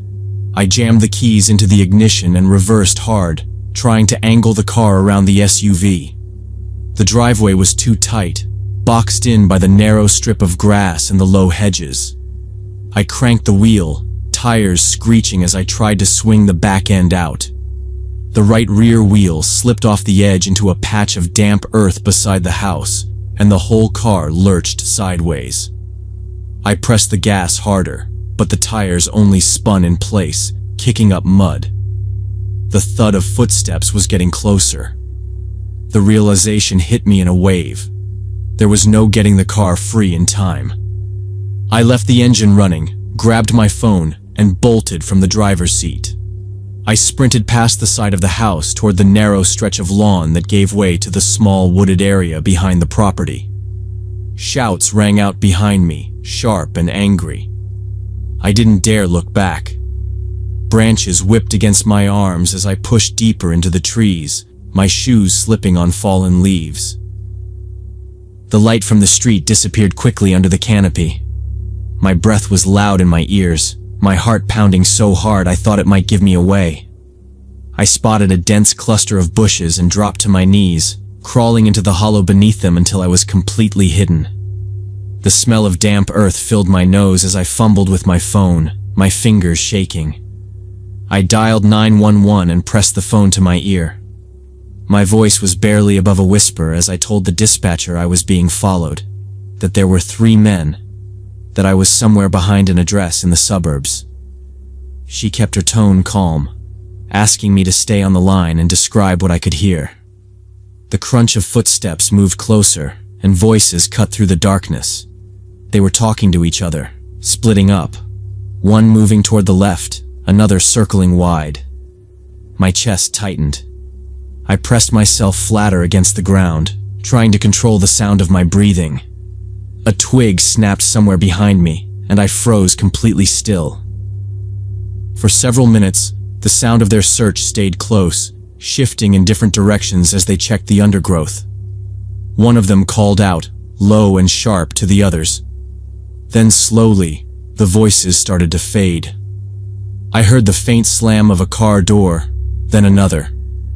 The deep growl of the SUV's engine started up, but I didn't move. I stayed there, buried under branches, for what felt like forever. The dispatcher told me police units were arriving in the area, asked me to describe anything I could see. I told her I could see faint light moving between the trees, flashlights. She told me to call out when I was sure it was the police. When the beams finally swept across my hiding place, I pushed through the bushes and called out my name. 2 officers came toward me, their uniforms catching the light. One took my arm and steadied me as I stood up, my legs stiff from crouching so long. They led me back through the trees toward the street, but when we broke through to the clearing where I'd left my car, the driveway was empty. My hatchback was gone. The SUV was gone. The only thing left was the churned-up patch of mud where my tire had been stuck. The officers asked me to describe the men, the SUV, the events leading up to it. As we stood under the cold glare of their flashlights, they explained there had been a string of incidents just like this in recent weeks. Delivery drivers were being lured with fake orders, always prepaid with stolen credit cards, always sent to addresses where older residents lived alone and would deny ordering anything. The thieves would follow the driver, wait for them to be confused or distracted, then rob them. In 2 cases, the drivers had been beaten when they tried to fight back. The officers told me I was lucky to have run before they caught me. They believed they were targeting not just cash, but also phones, wallets, and in some cases, the cars themselves. A tow truck had been called to check if my car had been abandoned nearby, but no one expected it to turn up so quickly.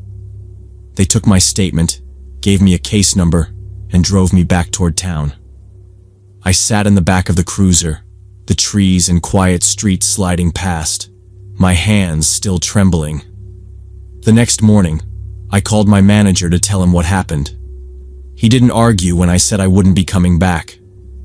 By that afternoon, I'd picked up a shift application at a coffee shop near campus.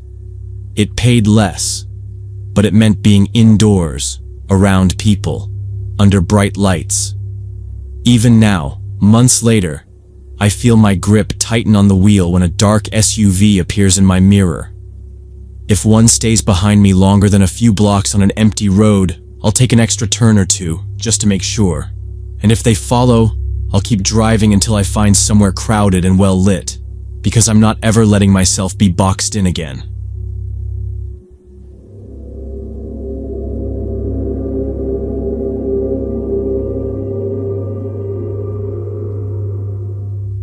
When I was 20 and studying medical facility architecture, my friends Kevin and Nathan decided we should spend a weekend in Milford, checking out the recently closed district hospital. It had only been shut for 6 months after going bankrupt, and it was exactly the kind of real-world layout we needed for our coursework on hospital design. We drove up Friday evening, booked into a cheap roadside motel just a short walk from the hospital grounds, and planned the next morning for our inspection. The building was a 3-story brick block from the 70s, with that dull institutional look, rectangular windows, flat roof, and all the utility pipes hidden behind faded paneling. Most of the windows were covered in plywood, but there wasn't any obvious structural damage. It looked almost ready to reopen if someone cleaned it up. Early Saturday, we walked the perimeter, noting the emergency vehicle access, the ambulance bay, and where service deliveries must have come in. The place was quiet except for the wind rattling a loose piece of sheet metal somewhere near the boiler house. We circled twice, looking for an easy way inside that wouldn't damage anything. The front doors were chained and padlocked, and the side staff entrance had a solid metal security door bolted shut. Around the north wing, we found where someone had pried off a piece of plywood from a first-floor window, but it was nailed back on loosely and didn't look like a stable way in. We kept walking, crossing the cracked asphalt of the old staff parking lot, until we reached the back near the morgue. There, a heavy steel door with a push bar stood slightly ajar. The bottom edge caught on the concrete so it didn't close fully, leaving a narrow gap.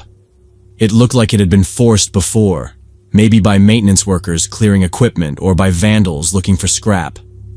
Kevin gave it a push, and it swung inward with a loud creak.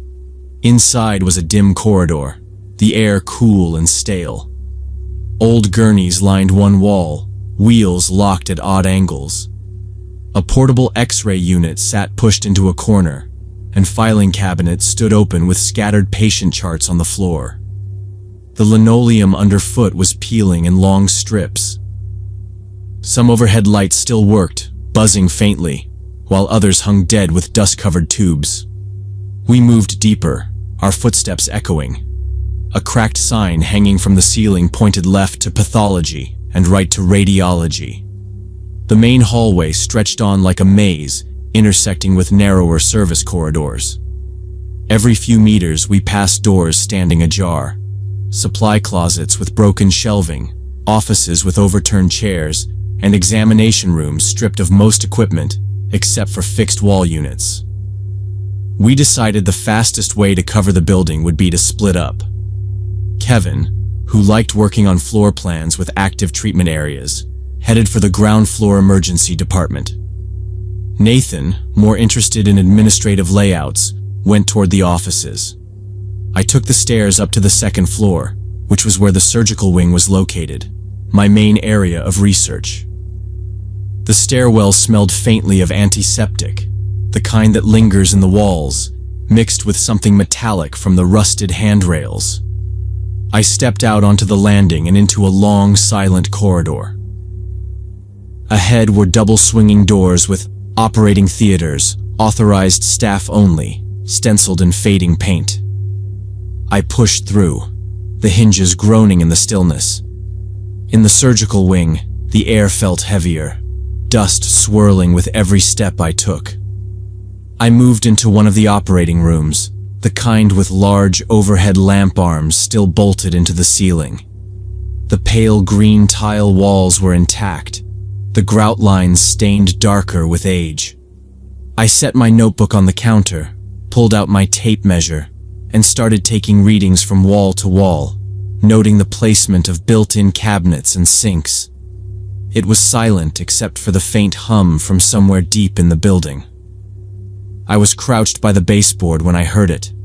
Slow, deliberate footsteps from the prep area just beyond the swinging door.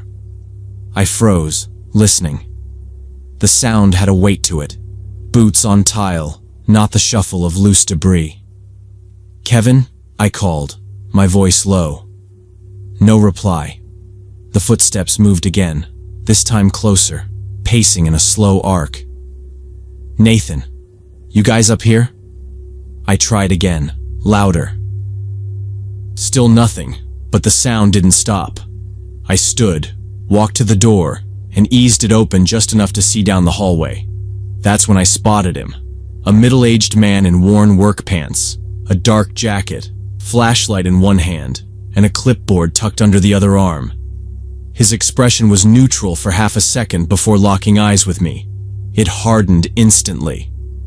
"What the hell are you doing in here?" he barked, voice carrying sharply down the corridor. He started walking fast toward me. "You're trespassing. You think you can just wander in?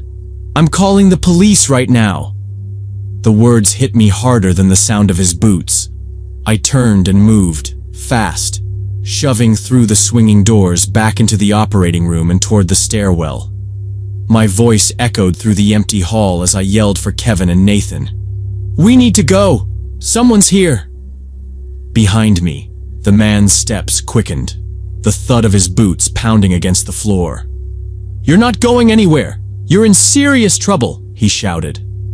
I took the stairs two at a time, gripping the handrail hard enough to sting my palm. My breath was sharp in my ears, the stairwell amplifying every sound. At the bottom, Kevin emerged from the emergency department hallway, Nathan from the opposite direction.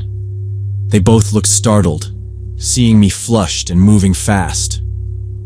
"What's going on?" Kevin asked, but I didn't slow down.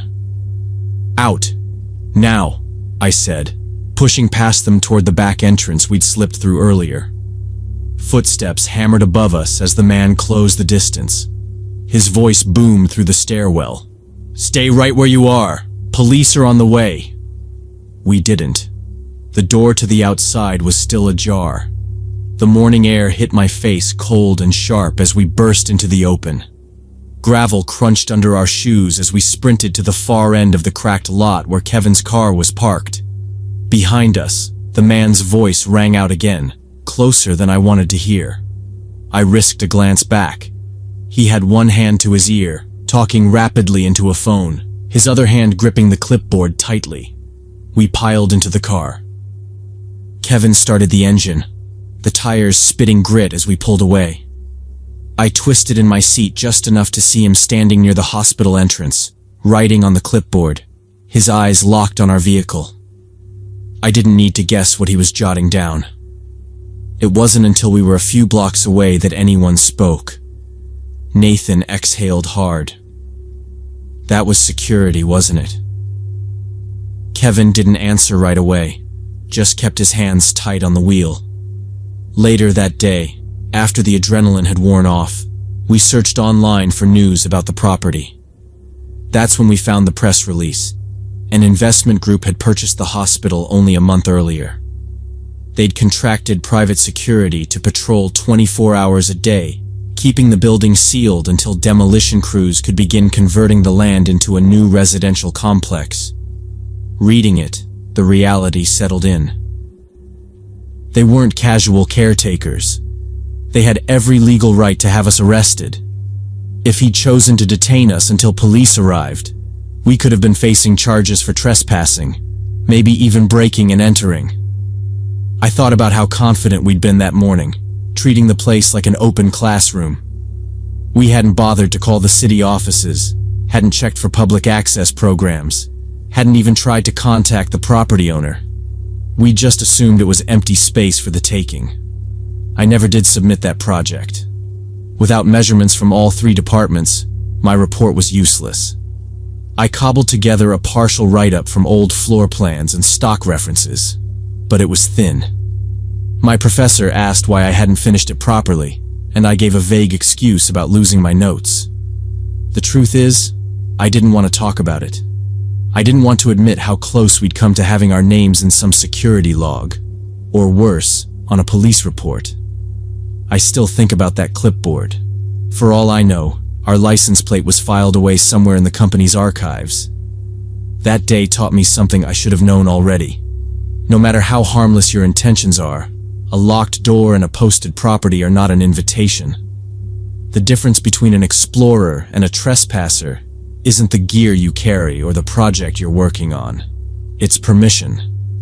When you're young, it's easy to see opportunity in every abandoned place, to think a half-closed door is just an oversight.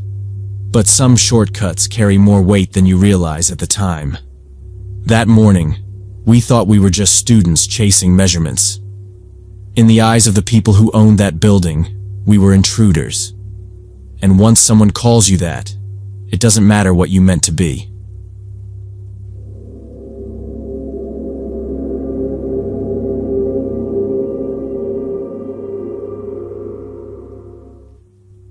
Ellie and I had been running together in River Park for over a year. It was one of those suburban parks that felt safer than most. Long paved trails along the water, scattered benches, overhead lights spaced every 100 yards, and enough dog walkers and cyclists to make you feel like you were never truly alone. Even at 9 or 10 at night, you could pass 3 or 4 other joggers on a single loop. We liked that.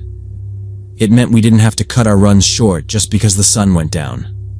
That evening in August, it was humid enough that my shirt stuck to my back before we'd even finished the first mile. The air smelled faintly of the river, wet rock, mud, and the algae that always seemed to cling to the shallows. We kept a steady pace, listening to the rhythm of our footfalls and the faint whir of tires when a bike passed in the opposite direction. We just turned onto one of the narrower stretches, where the path ran close to the tree line, when we heard it. Not a scream exactly, but a sharp, ragged shout.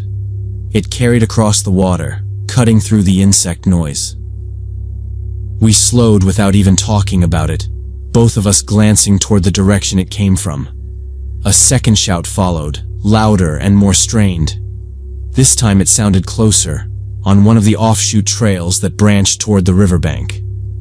I couldn't make out words, just an edge in the voice that made it impossible to mistake for casual noise. Ellie looked at me, brows drawn. "Someone's hurt?" she asked, already moving toward the sound. We turned down the side trail, our footsteps crunching over grit and sticks. The air felt heavier under the trees, and the light from the park lamps barely reached through the leaves. Each call we heard seemed more urgent, but also less like language.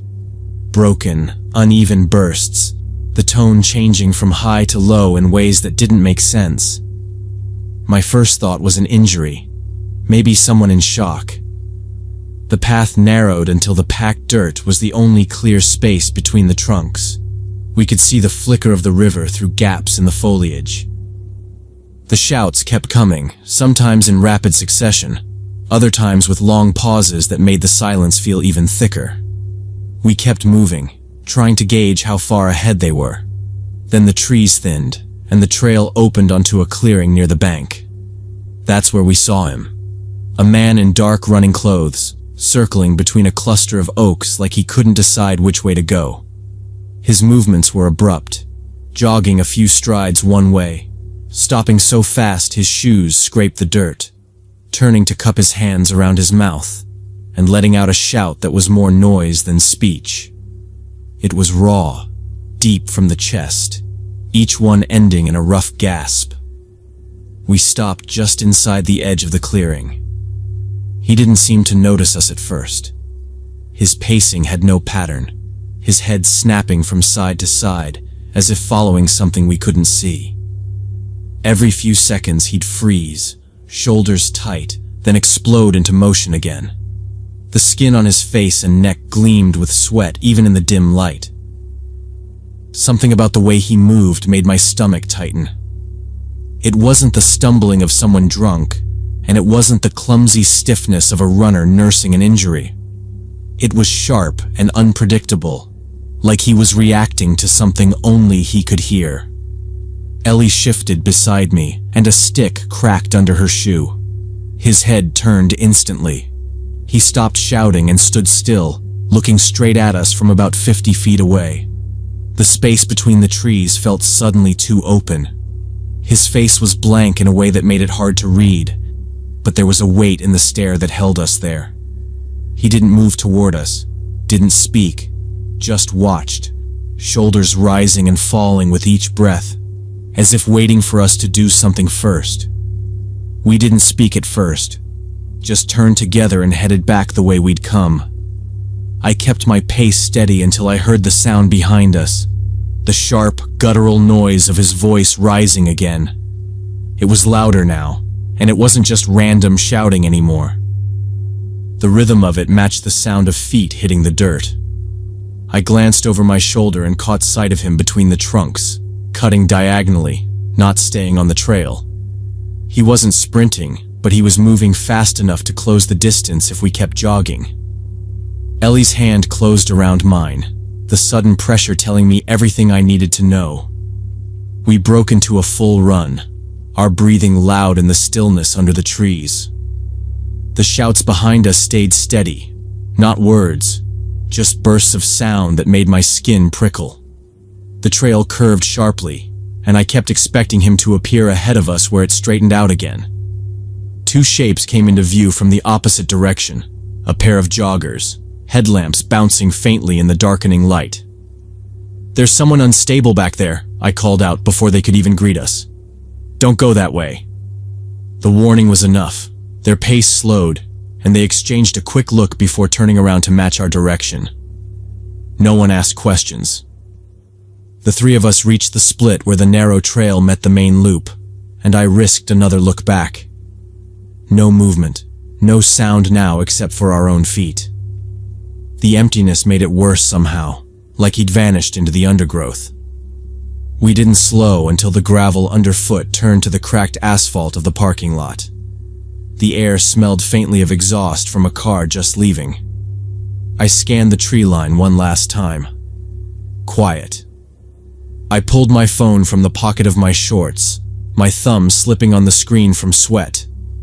The number for Park Service's emergency line was in my contacts from an unrelated incident months before, and I hit call. The dispatcher's voice was calm, practiced. I described the man: tall, dark athletic gear, late 30s maybe, sweaty, shouting, erratic movement, possible pursuit. She asked for location details, how long ago we'd seen him, whether there were other people in the area. I told her about the two joggers we'd met on the trail, about the way he'd moved like he was trying to cut us off. She sighed, not dismissively, but like it wasn't the first such call she'd taken.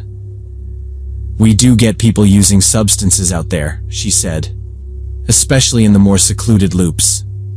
Thank you for letting us know. We'll send an officer to check." She didn't say how long it would take, or what they'd do if they found him.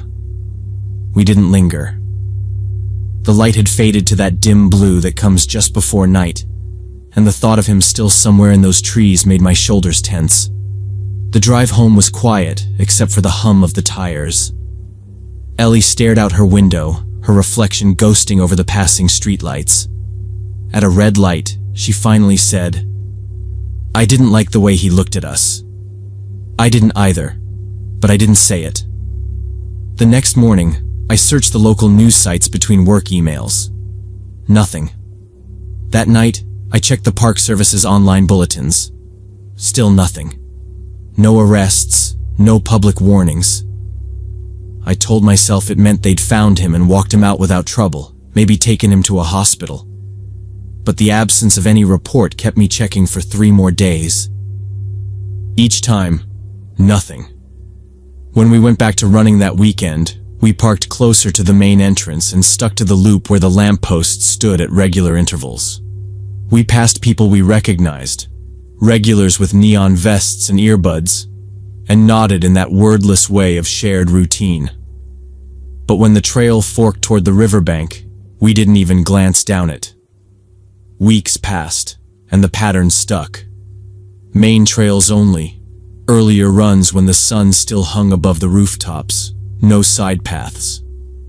If we saw someone ahead who moved oddly, we slowed and kept a wide berth. Neither of us brought up that night, but it hovered there, shaping where we went and how we reacted. I never saw him again.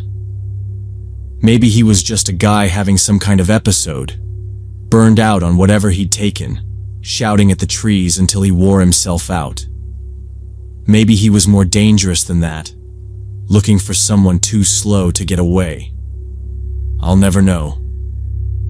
But every time I pass that junction now, I remember the sound of his voice carrying through the dark, and the way the space between the trees seemed to narrow as he turned to watch us. It was enough to remind me that familiarity isn't the same as safety, and that sometimes the smartest thing you can do is listen to the knot in your stomach, turn around, and run.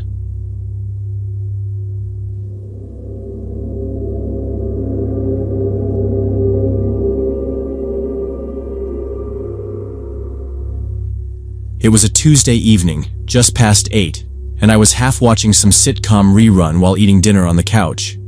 The landline rang, not unusual, though it rarely rang after dark unless it was a telemarketer. The caller ID was blank, just incoming call, no number, no location. I picked it up out of habit and said hello. There was a pause, faint static, then a man's voice, quick and uneasy. I think I dialed the wrong number. Before I could say anything back, the line went dead. It didn't seem like much. People misdial all the time. I went back to eating and watching TV. Exactly 30 minutes later, the phone rang again. Same blank caller ID. I picked up and heard the same man, the same words. I think I dialed the wrong number, in the same nervous tone. I opened my mouth to say, "No problem," or ask who he was trying to reach. But there was the click of a disconnection. Now it felt a little odd. The timing was exact, the phrasing identical. I sat there for a moment, staring at the silent phone, before shaking it off.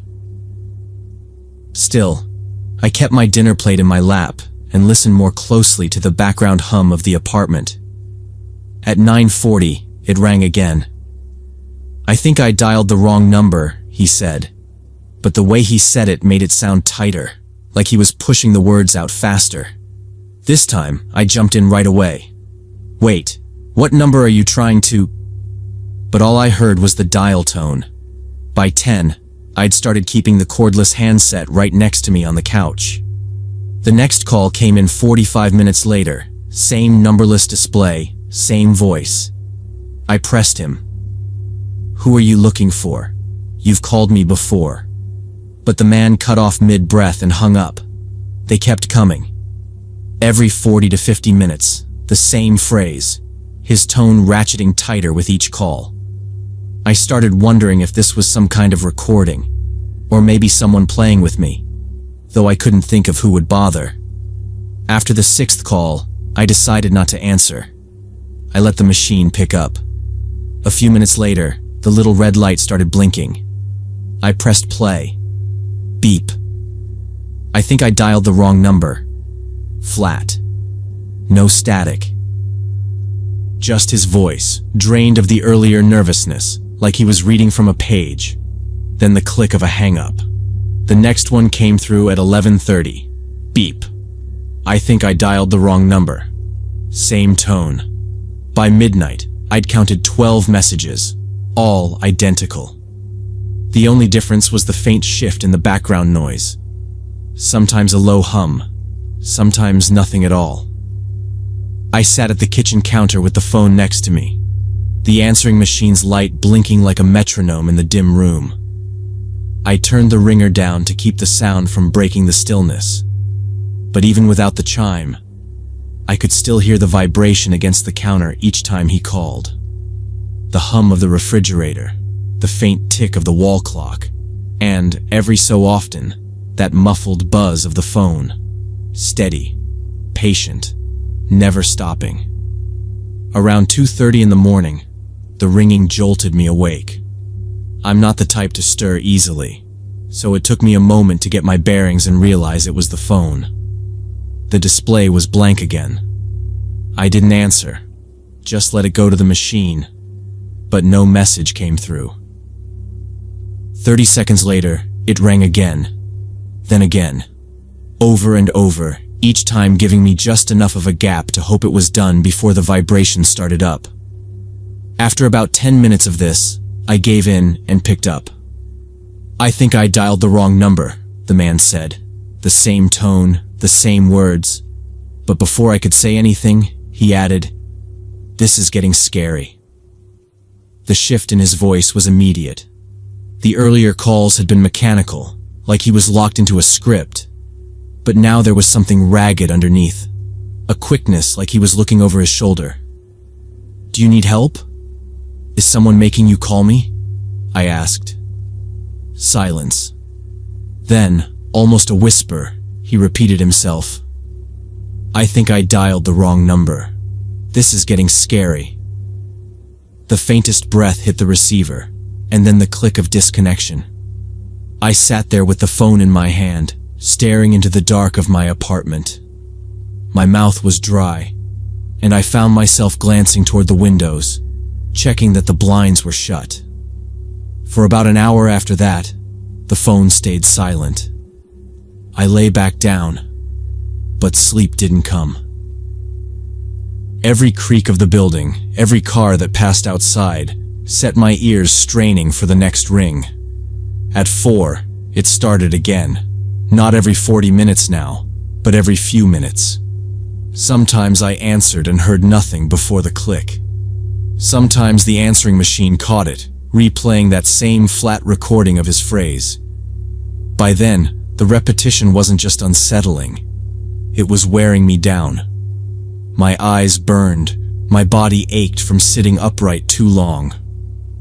I kept thinking if I missed the call where he finally said something real, I'd never know what this was about. Around 5, I called my phone company, my voice low like I was trying not to wake someone. I explained about the calls, the number not showing up, the hours of harassment. The woman on the other end sounded sympathetic, but told me there was nothing they could do without a police report. Unknown numbers couldn't be blocked. I hung up and sat with the phone in my lap, every muscle tense. The calls kept coming, quick now, frantic, one after another until the light through my blinds began to shift from gray to a washed-out yellow. And then they stopped. Just like that. The silence was almost worse. I stayed where I was, not trusting it, my hands wrapped around the handset as though holding on to proof. The sun climbed higher. Neighbors' doors opened and shut in the hallway. Somewhere above me, someone started a shower. I was too strung out to lie down. I stayed on the couch, replaying his words in my head, wondering if "this is getting scary" was meant for me or for someone on his end of the line.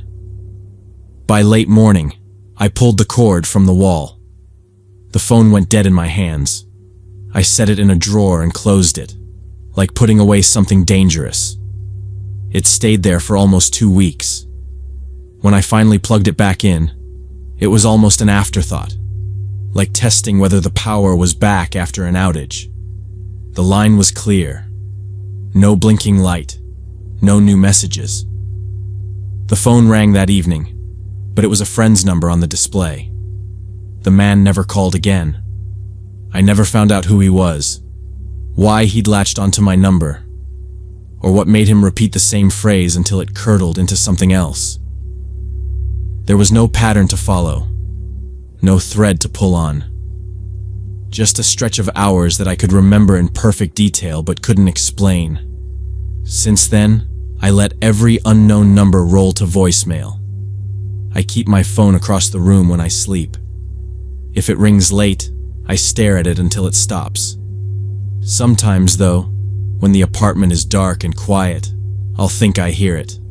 That neutral, too steady voice in my ear. I think I dialed the wrong number. And I wonder if one day I'll hear the rest of it again.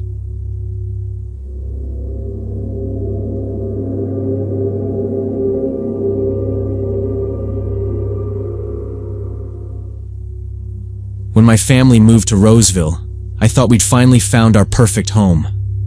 The neighborhood looked peaceful, tree-lined streets, well-maintained houses.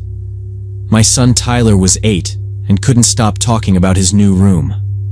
During our first house viewing, I'd parked in what I thought was a public spot across the street. I didn't think twice about it. That small decision would end up being the start of everything that went wrong. The day we moved in, we were still unloading the truck when a man from across the street came stomping over. He was red-faced, square-shouldered, and his voice carried like he'd practiced yelling his whole life. "That's my parking space," he barked before I could even say hello. His name, he told me, was Dwayne Harris.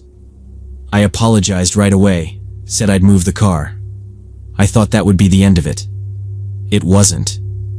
Even after I'd pulled out and parked a house down, he kept going, telling me we were inconsiderate outsiders, how this was a close-knit neighborhood and people like us ruined it. My wife tried to smooth things over, but he just pointed a finger at her and said, "We'd better learn the rules if we wanted to stay." I tried to shrug it off. Everyone has a bad day. But over the next few hours, every time I carried a box inside, I could see him in his window, staring. No wave, no nod. Just watching like we were criminals moving in next door.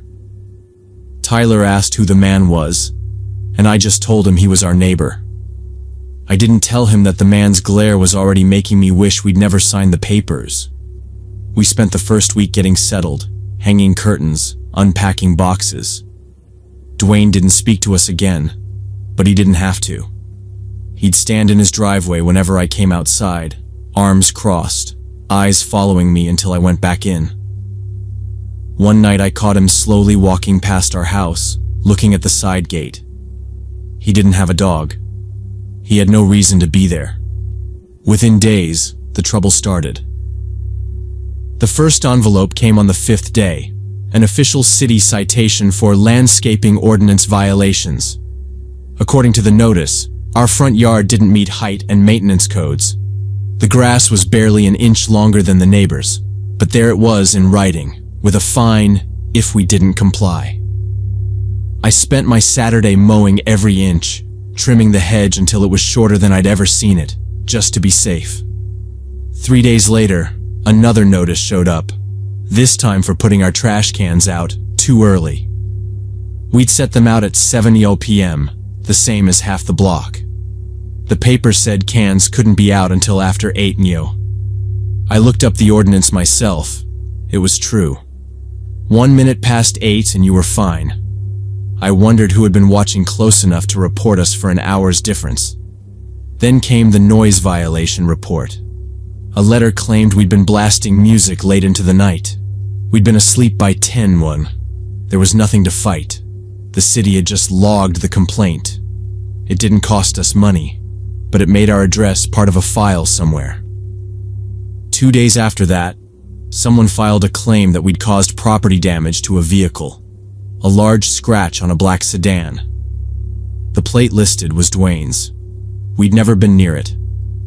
Every few days, another envelope, another official knock. Inspectors came to check our fence, our gutters, even our back porch railing. Each time, there was Dwayne in his front window, the curtain just barely pulled back, watching. When one inspector walked back to his truck, I saw Dwayne on his porch with a coffee mug, the corner of his mouth pulled into the faintest smirk. My wife stopped opening the door unless she knew exactly who it was. If the bell rang unexpectedly, she'd freeze, glance toward the hallway, and wait for it to stop. The constant visits had her on edge, so much that the sound of the mail slot clapping shut could send her breathing into shallow gasps. Tyler noticed. One night he asked why the angry man across the street hated us. I didn't have an answer that wouldn't scare him. I just told him some people were hard to get along with, and we should keep to ourselves. I didn't say that I'd started to think Dwayne wasn't going to stop until we were gone. The harassment reached a new level when Dwayne had security cameras mounted all over his property. At first, I thought maybe he'd finally decided to focus on protecting his own place. Then I saw where they were aimed. None of them covered his driveway or front door. 3 of them pointed directly at our house. One was angled high enough to see straight into Tyler's bedroom window on the 2nd floor. I walked across the street and knocked on his door. When he answered, I told him to move the camera off my son's room. He gave me this exaggerated laugh, leaning on the doorframe like I'd just told him the dumbest joke. "I'm protecting my property," he said, "from vandals." He never said my name, but he didn't need to. I called the police. When the patrol car pulled up, I felt a little relief, until the officer stepped out and Dwayne greeted him by name like an old friend. They shook hands. I explained the camera situation, pointed at Tyler's window.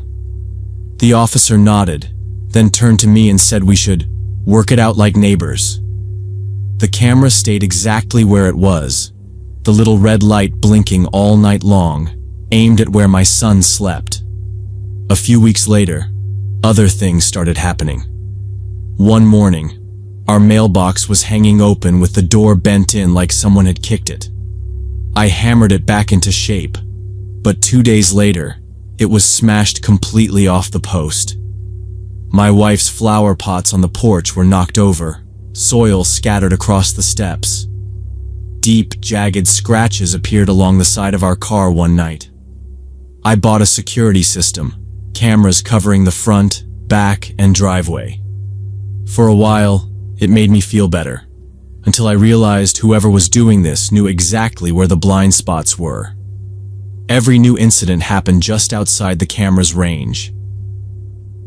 Dwayne never mentioned the damage directly, but he'd throw out comments if we crossed paths. "Your place sure is accident-prone," he'd say, with that faint smirk. By then, other neighbors had started avoiding us. Conversations would stop when I walked up. I realized Dwayne had been talking about us to anyone who'd listen, and people believed him. The first threatening note showed up in our mailbox in an unmarked envelope. Just a single sheet of paper, typed, "Leave before something worse happens." My wife found another a week later. Same font, same wording, different paper. Tyler stopped playing in the backyard completely. He told me he didn't like the way the cameras followed him. He wasn't wrong. The stress seeped into everything. My wife jumped whenever the doorbell rang. I stayed up late checking the locks twice, 3 times before bed. Tyler started waking up in the night, saying he'd heard noises outside. We stopped inviting anyone over, stopped trying to make friends here. The house that was supposed to be our dream home felt more like a trap we couldn't get out of. 2 years of this wore us down. My wife's doctor prescribed anxiety medication. Tyler's school counselor called to say he seemed tired and distracted. I'd gained 30 pounds from stress and late-night eating, trying to quiet the constant churn in my stomach. We finally put the house up for sale, even knowing we'd lose money. Getting away from Dwayne was worth it. The morning the moving truck pulled up, I saw him standing in his driveway with his arms crossed. For the first time since the day we met, he was smiling. He didn't wave, didn't speak, just watched as we carried the last boxes out. We moved across town, found a smaller place where Tyler could ride his bike without feeling watched, and my wife could sleep without jumping at every sound. The new neighbors wave when we pass. They talk about block parties and watch each other's kids. Sometimes, the bullies win. The system protects them when they know the right people. I learned that a home isn't just about the building you buy. It's about the people who live around it. And sometimes, no matter how hard you try, the only way to win is to leave.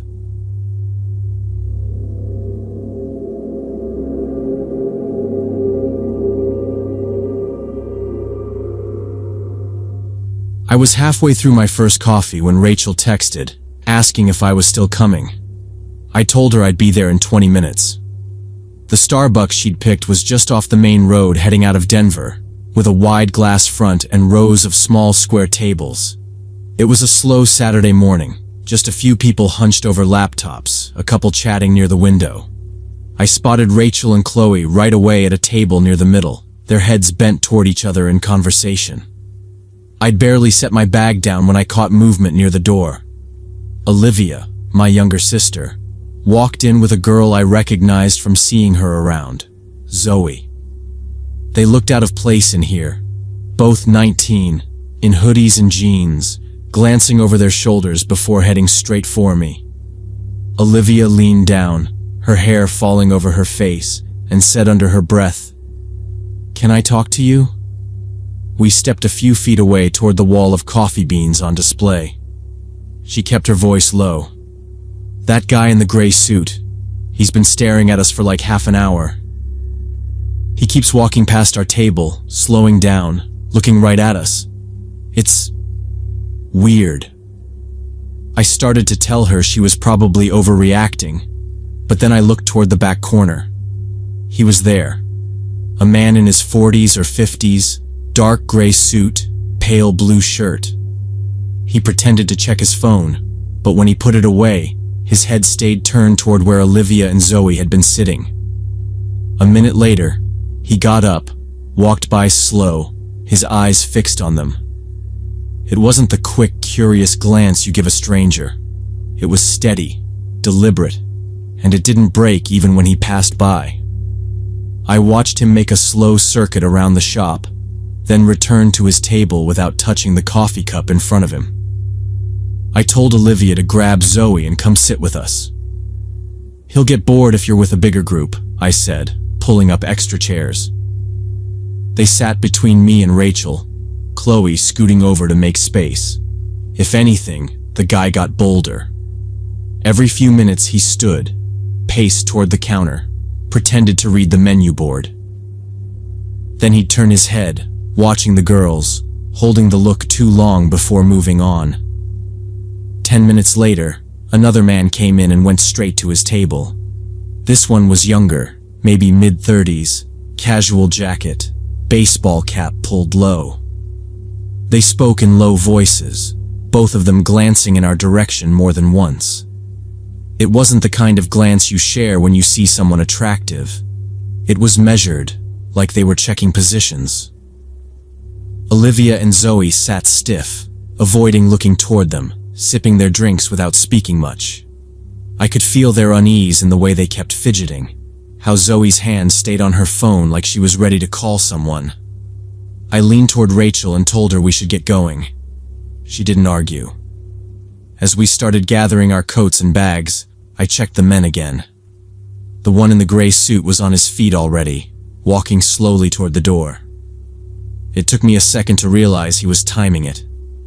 He reached the exit just as we were standing, pausing just outside the glass, like he was waiting. His body turned slightly toward the parking lot, but his head stayed angled to watch us through the window. We moved fast, keeping our heads down as we cut across the lot toward Olivia's car. The morning air felt colder than before, my pulse hammering in my ears. She unlocked it with shaking hands, and the rest of us climbed in without saying much. She pulled out of the parking space, heading toward the main road. But before we'd gone a block, I saw movement in the side mirror. A gray sedan had eased out from a space along the curb. It kept its distance, maybe 4 car lengths back, but it took every turn we did. "Is that them?" Rachel asked quietly. I checked the mirror again. "Yeah, just keep driving." Olivia gripped the wheel hard, her knuckles pale, eyes flicking from the road to the mirror. Zoe sat silent in the back seat, staring straight ahead. We didn't speed or make sudden moves. We just kept going, hoping maybe they'd peel off. But they didn't. When we turned into my street, the sedan followed. I told Olivia to pull into the lot behind my building. We parked, but instead of driving away, the sedan rolled to a slow stop across the street. The engine stayed on. 2 figures sat inside, both turned toward us. We didn't wait. Everyone grabbed their bags, and we sprinted to the front entrance. I fumbled the key, then got the door open, shoving everyone inside. I locked it twice, then the deadbolt. From the peephole, I could still see them. They'd parked farther down now, doors shut, but I could feel their focus on the building. My chest was tight. I turned away, telling everyone to stay quiet. A few seconds later, the sedan's doors opened. The men got out, crossed the street slowly, and started toward the building entrance. I grabbed my phone and dialed 911, pressing it to my ear. I gave the dispatcher our address, a full description of both men, and the license plate number I'd memorized in the parking lot. She told me officers were already on their way. While I was still on the line, there was a knock on the door, loud, sharp. "Police, open up!" The voice was firm, practiced. But when I looked through the peephole, my stomach sank. It was the man from the coffee shop in the gray suit.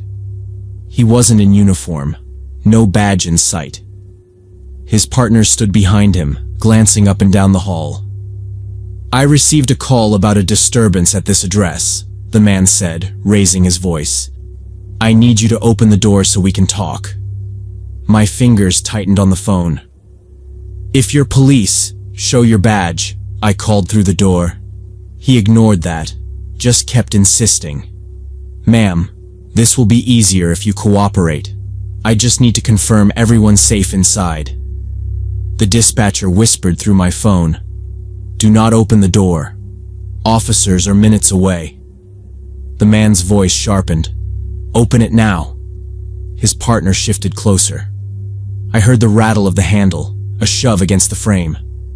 Another push, harder this time. The door shook in its hinges. Inside, no one spoke. Rachel's hand clamped around Olivia's arm. Zoe backed toward the kitchen. I kept my eyes on the peephole.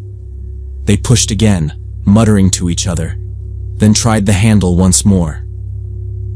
Somewhere down the hall, faint at first, came the sound of boots on tile. Then a voice, this one amplified, official. Denver police, step away from the door. The men froze, looking over their shoulders. In seconds, uniformed officers were on them, hands gripping their arms, forcing them down the hall. I opened the door only when one of the officers called my name and held up his badge. They had both men cuffed within moments. From the doorway, I watched as they patted them down. In the gray suit's pockets, they found a can of pepper spray and a bundle of plastic zip ties. The other man had a folding knife and a length of thin rope tucked inside his jacket. The detective who spoke to us later didn't sugarcoat it. "You were lucky," he said. "We've been looking into reports of two men matching their description around this area for weeks. They hang around public places, coffee shops, libraries, watching for young women on their own or with one friend. They follow them, sometimes posing as officers to get them to open a door." It made sense in a sick way. If I hadn't been there with Olivia that morning, if we'd all gone our separate ways, they might have followed her and Zoe to wherever they were headed. And if we'd opened the door when they first knocked, thinking they were real police, it would have been over in seconds. The charges were serious: stalking, impersonating police, attempted kidnapping, possession of weapons. The detective told us the case would be strong with the evidence they'd seized, and the fact we'd given clear descriptions on the 911 call. After they left, the apartment felt smaller, like the air was heavier. No one wanted to go anywhere. Olivia sat on the couch, staring at the floor, and Zoe kept rubbing her arms like she was cold. Rachel made tea none of us drank. Later, when I stood by the window and looked down at the street, the gray sedan was gone, replaced by an empty patch of curb. But I couldn't shake the image of them sitting there, engine running, just waiting. That night, I double-checked the locks before bed. I told Olivia and Zoe they could stay as long as they wanted. None of us wanted to talk much about what almost happened. But I kept thinking about the moment in the coffee shop when Olivia had said she felt watched, and how close I'd been to brushing it off. You want to believe you're just being paranoid, that people aren't capable of something like this in the middle of an ordinary Saturday morning. You want to believe that. But sometimes the bad feeling is the only warning you get. If there's one thing I'll remember from that day, it's this. If someone claims to be police, check their identification through the door, not after you've opened it. If something feels wrong, it probably is. And if you think someone's following you, don't go home. Go somewhere public, somewhere with people, and call for help. We were lucky. Not everyone gets to say that.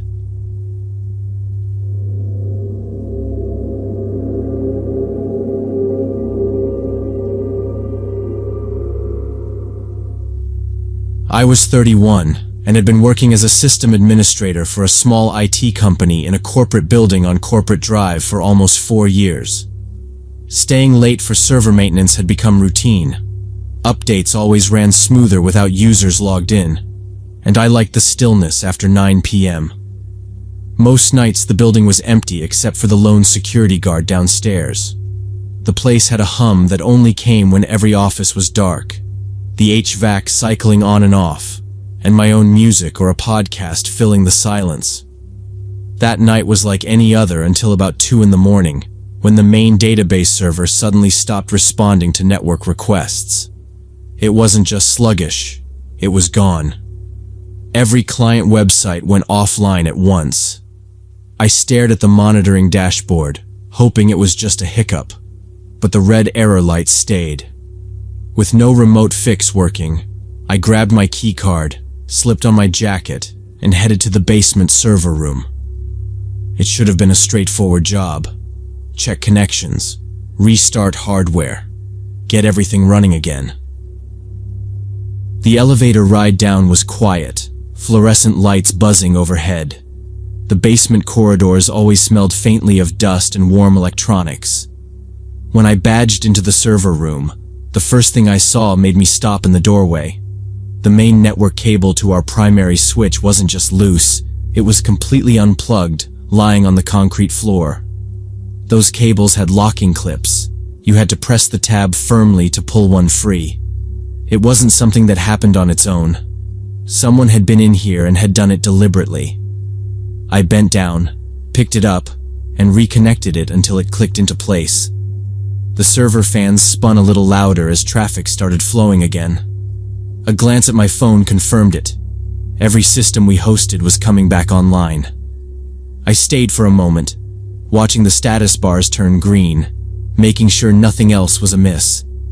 When I stepped back into the hallway, the air felt different, cooler somehow, with a faint echo of movement.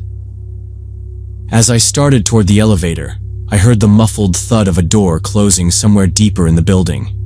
It wasn't the sound of the server room door behind me. This came from farther away, followed by the measured rhythm of footsteps in the corridor above. I called out, thinking maybe it was maintenance or the night security guard making rounds. My voice sounded too loud in the empty space. No answer came back. But the footsteps kept moving, unhurried, crossing from one end of the hallway to another, then fading before starting again on a different floor. A slow, cold realization crept in. Building policy required all after-hours personnel to check in with one another. If security was in the building, he would have known I was downstairs, and he would have responded. Whoever was moving around up there wasn't supposed to be here. I followed the sound of the footsteps up the stairs, keeping close to the wall to avoid making noise. The stairwell door to the second floor was ajar, and just beyond it, I could see the frosted glass door of Henderson Marketing Agency standing wide open. A narrow beam of light swept across the interior. I stepped closer and saw someone crouched by a row of file cabinets, rifling quickly through folders and drawers. Another figure moved near the far desks, pulling open drawers and dumping contents onto the floor. Both wore dark clothing and gloves, their faces shadowed beneath caps. I spotted a wall phone just inside the hallway and picked it up, dialing the security desk. It rang twice before I realized no one was answering. I hung up, switched to my cell phone, and saw the dead zone signal. 2 bars disappearing completely as I stepped back toward the stairwell. I remembered the basement always killed reception. I moved as quietly as I could back down the stairs to the lobby level. The glow from the security desk monitors lit the empty space. Marcus's chair sat pushed back, computer still logged in, a half-full mug of coffee steaming faintly beside the keyboard. I called his name softly, then louder. No response. Something about the silence made the hair on my arms rise. I checked behind the desk, finding nothing at first. Then I noticed the supply closet door was closed but not latched. I pulled it open and froze. Marcus was slumped in a chair inside, wrists and ankles bound with zip ties, a strip of duct tape over his mouth. His head lolled forward, breathing shallow and slow. I pulled the tape away and shook him, but he didn't stir. His skin was clammy, and a chemical smell clung to his uniform shirt. His belt was missing, along with the ring of master keys and the access code tablet he carried for the building's alarm zones. I grabbed the desk phone and punched in 911, keeping my eyes on the hallway in case someone came down the stairs. I told the dispatcher there was a break-in in progress, that the security guard had been attacked, and that suspects were still inside. She told me units were less than 5 minutes away and urged me to lock myself somewhere safe until they arrived. I hung up, but instead of barricading myself in an office, I reached for the handheld radio charging on the counter. Flipping it on, I started cycling through the floor channels Marcus used for patrols. The building's internal mics picked up faint thuds, and the creak of desk drawers opening. On one channel, a voice whispered, "Check the west side, data servers in there." On another, I caught the sound of something metallic hitting the floor. I could hear them in more than one place now, at least 3 separate rooms being hit at once. They weren't here for quick cash or random electronics. They knew where they were going, how to move without tripping alarms, and how to bypass the few cameras Marcus couldn't monitor directly. This was an organized crew with a plan. They'd studied the building, probably for weeks, maybe months, and they knew the night routine well enough to work with precision. From the lobby, I heard a faint clatter of footsteps on the stairwell again, heavier now, more than one person coming down. I slipped behind the counter, crouched next to Marcus, and waited. The sound paused for a moment, then resumed toward the west exit. Through the glass, I saw 2 shadowed figures moving quickly along the walkway outside, their flashlight beams low and fast. I stayed where I was, listening for the next sound. Less than a minute later, the wail of sirens cut through the night. Red and blue lights splashed across the lobby windows. The radio on the counter crackled with a man's voice saying, "They're here early. Go." A pounding of boots echoed through the lobby entrance as 2 uniformed officers pushed in, weapons drawn. I raised my hands, calling out, "I'm the one who called." One officer broke off toward the west exit, while the other rushed to the supply closet. I stepped back so they could check Marcus. Within moments, more officers were pouring into the building, fanning out toward the stairwells. The police caught 2 men in a hallway on the 3rd floor, both carrying overstuffed backpacks. A 3rd suspect was pulled from a van idling in the alley behind the building, his phone still open to a group text showing live updates from inside.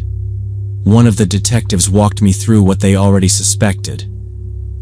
The crew had been watching this building for months, logging when people came and went, noting that Marcus took his meal break around 1 in the morning and left the lobby unmanned for a short stretch. They knew I stayed late every Tuesday, that my lights were often the last ones burning in the server wing, and that my schedule never changed. The unplugged cable that brought me to the basement hadn't been their main move. It was damage from someone crawling through the ventilation duct over the server racks to avoid being seen on the corridor cameras. Their real target was upstairs. Henderson Marketing Agency's client files, a trove of high-net-worth customer data and financial records worth a fortune on certain corners of the internet. The detective showed me a seized tablet with notes on each targeted suite, camera blind spots, and door schedules. My name was on one page, next to the note, 2s, 6 p.m. 2:30 server maint. Ignore, unless trips alarm. I stared at it longer than I needed to. By the time they loaded the suspects into the back of patrol cars, Marcus had been taken to the hospital, still unconscious, but stable. The officers collected my statement, along with every detail I could remember about what I'd seen and heard before they arrived. Standing outside in the pre-dawn air, I realized that for weeks, maybe longer, someone had been counting on my predictability as part of their plan.